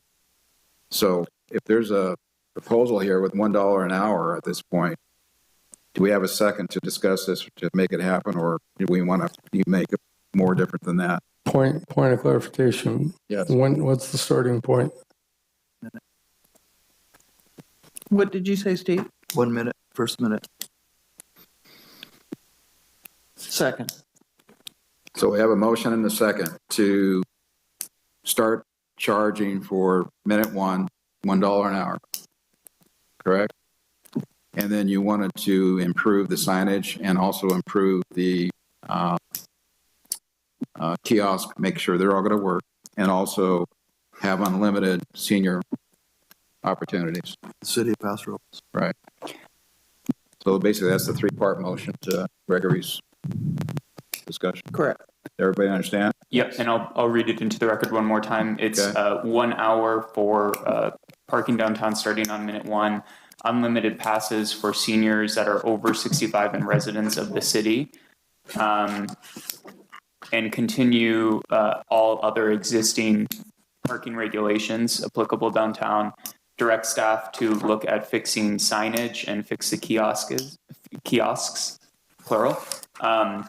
And I would just ask the motion maker and the second potentially to also add a direction to staff to bring back any other items based on that motion that require any future formal approvals associated with those action items. Point of discussion on that, Isaac. You said 65 or older, and it is 65 or older, one per household. Correct. That would be part of the existing, the motion would contemplate the existing parking standards that would be correct, one per household. So with that read into the record, I'd ask the first and second to confirm that captures the motion. Yeah, I think so. Yes. Okay. Discussion then on the motion, anybody? Okay. Call for the question. Councilmember Gregory? Aye. Councilmember Roden? Aye. Councilmember Bausch? I'm still wearing my red socks. No. Councilmember Strong? No. Mayor Hammond? Aye. Motion passes 3-2. Okay. Hopefully this is going to get us in a direction where we're going to start having some black on the paper instead of red. So, okay. One question of clarification too. Yes. So the motion's been approved. I think staff's just looking for direction on initiating next steps for signage. And I think we can just do that as general direction. Yeah, I think that I need clarification on, make a recommendation, discuss it, but $1 a minute would start when we get the new signage up and ready to go. So we would target probably the first of the year. I don't know if we have enough time to get that done or not, but obviously we want the infrastructure in place so it's not confusing. And I would ask for council's permission and latitude to be able to start the program with enough pre-warning to the community based upon signage and repair kiosks that need to be done and those types of things. Can we bring that back to council when we're basically at a launch time to say to the public this is now in place? Yes, my recommendation, and it's up to council if you want to pull the Band-Aid off and have this discussion all over again, or do you want me to come back and tell you we're ready to go? Yes, that's what I'd like to see. Perfect. And just to note for the record, part of the motion also was, anything that's going to require future formal action will come back to the council. But I think with that clarification, city's prepared to effectuate that. So, Isaac, one of the recommendations by Councilwoman Roden was also to incorporate an assistance to seniors for signing up for their passes downtown. Yeah, and early on in this discussion, I even said, I'll learn the system of putting in that, and I'll be happy to meet seniors at the senior center or in the downtown park, wherever I can help facilitate the 65 and over for getting their passes. Okay, thank you for your time on it. Yeah. Okay, then we're clear and moving on. Do we have item R, City Manager Report? Mr. Ty Lewis. One moment, sir. My computer shut down. You need to go after that. Okay, thank you, council members and community Good luck with members. your Just a lunch, couple updates. One is, again, to reiterate, happy Thanksgiving to all.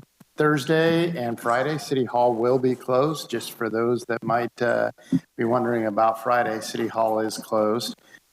If you are so inclined, on Friday, Main Street is hosting a holiday lighting ceremony downtown City Park, 5:30. As a reminder to all, I think there's going to be some special lighting that everybody should really enjoy. I got to give Frida and staff, Frida Berman and staff, a whole bunch of kudos for what you're about to see, and I hope that the community is pleased with it. I think it's some exciting times. Also, with Thanksgiving holiday, for those of you that didn't get to see it, Paso Robles Fire and Emergency Services encouraged everybody to have safe food preparations and put out some safety reminders. Those are on our website under Civic Alerts. And then, of course, we've been mentioning over the last couple meetings, Mr. Hammond and others are well aware that we're working with Caltrans District 5 to achieve funding, $65 million approximately worth of funding for a Highway 46 overcrossing. And so we submitted our initial application through Caltrans to the state to hopefully make it through the next rounds of consideration for funding on that. And then, of course, we're heading towards Christmas and New Year's, December 31st, 7 p.m. to 11 p.m. We're going to have a New Year's celebration with vendors and a free concert by the Lucky Devils Band and a ball drop at 9 p.m. So those of you that like to get in bed early, you'll be able to do it on East Coast time. With that, I wish everybody a happy holiday, and that is my end of my report. All right, thank you. Council business and committee reports. Councilwoman Roden, you'd like to start? Last couple of weeks, I'm still getting up to speed on a lot of things, meeting with staff, overview of budget, public works, etc. The Parks and Rec meeting, they're about 90% on the submittal of the pickle courts out there. They're working through some drainage issues. The replacement of bathrooms at a couple of the parks, and they have a new way or a new facility where they actually fly one in, and it's got the foundation on it, and they can set it. It's movable as well for future projects. I spent 2.5 hours last week with Wendy Lewis and Austin and Mimi Rodriguez, getting educated on ECHO and all the work they're doing, some of the ins and outs, and I'm stunned by the number of volunteers involved with that, and also the community, the restaurants that offer meals there every night. I'm just, it makes my heart happy that we have so much inclusion in this community. And as of today, 172 individuals this year have found permanent housing, and they continue to do good work there. And everybody's already heard about me going downtown and talking about parking issues, so that's about it. Well done, thank you. Councilman Strong. Yes, thank you. And I think my time was dominated by my trip to Atlanta, Georgia, representing you at the National League of Cities, and it was very productive. My first significant session was on Wednesday with the Federal Highway Administration's administrator, the Honorable Shailen Bhatt. I was able to have a brief one-on-one meeting with him and his assistant regarding our Golden Spike project. They were both very interested and supportive. Mr. Bhatt requested our brochure, which I gave him, and he passed on to his assistant.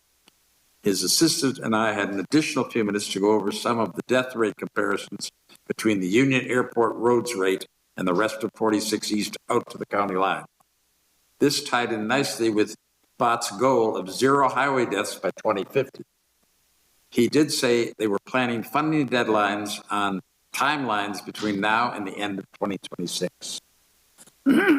We also heard how Atlanta was filling in public open spaces with low-income housing through its downtown improvement district, how new hardware is preventing electric charging stations from becoming obsolete, and how drones manufactured in the United States with parts 100% from here or a NATO country were being used for first response and public monitoring in many places already. The first place of extensive use was and is San Diego. I did try to get more helpful information on this from the founder and vice president of Brink.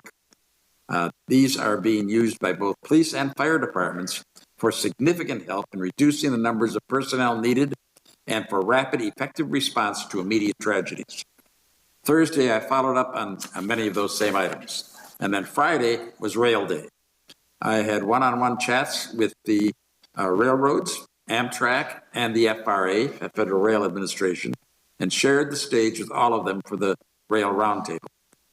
I learned that Amtrak is willing to man an extended train that begins in San Diego or San Luis Obispo and goes to the Bay Area with piecemeal billing, and that Union Pacific is willing to sell the right-of-way and tracks on that route to the state of California for a fair price with conditions. Most of the railroads are becoming much more willing to cooperate with us than I expected, and many of our national plans are already underway. That was the bulk of my activities. Thank you. Thank you, Fred. Councilman Belch. I don't have a whole lot to report. I spent the last couple of weeks on a special weight loss program, being very, very sick. So Oh, really? I apologize. It's not a good feeling. Okay, Councilman Gregory.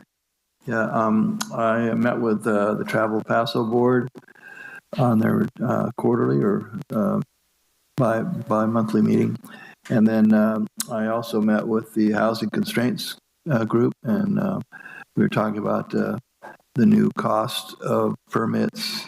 And one of the things that came out of that meeting is we're doing a really good job on doing housing, but we need to get workforce housing going. And we're doing really good at senior housing and really low cost housing, but we need to get some workforce housing going. So I think that's going to be on our top topic. Sorry you were there, Chris, but I brought that up. And then I also attended the supplemental tax meeting, and we had a few people resign off that board. So, and that is it. I am walking downtown every day with my dog, watching the park, and the staff is doing great. And the dog gets happier and happier when I come up and visit everybody upstairs. Okay, thank you, Steve. For my work, I had actually no county or city committee meetings. So we're moving on then to the upcoming events, the city facilities being closed on observance of Thanksgiving. This is going to be both Thursday and Friday of this week. The annual downtown lighting ceremony, which is this Friday, November 24th at 5:30 in the park. Norma wants everybody there, including the council, with good voices and people that can sing.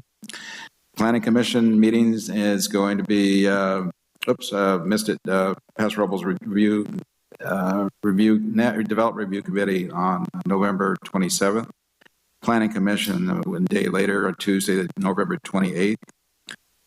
The next event for the park area actually is going to be this Christmas light parade, and that's going to be Saturday, December 2nd. And I think council, we're going to be in the trolley, I hope, everybody. It's going to be 6 o'clock start off on Spring Street. Oh, the Spring Street one, right. Mm-hmm. Yeah. And then the Paso Robles Development Review Committee again on Monday, December 4th, 3:30. And then again, our next council meeting is going to be here Tuesday, December 5th at 6:30. I'd like to actually wish everybody a happy Thanksgiving. And I'd like, if you don't mind, I'd like to adjourn in honor of Mayor Pro Tem Gregory's mother, Diana Gregory, passed away recently, and had a good memorial for her recently. So sorry for your loss, Steve. Yeah. So go ahead and make a motion then, and second by Strong. All in favor? Aye. We stand adjourned. Thank you.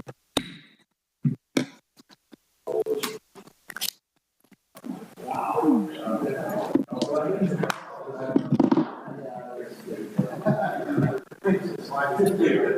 I'm still in your way.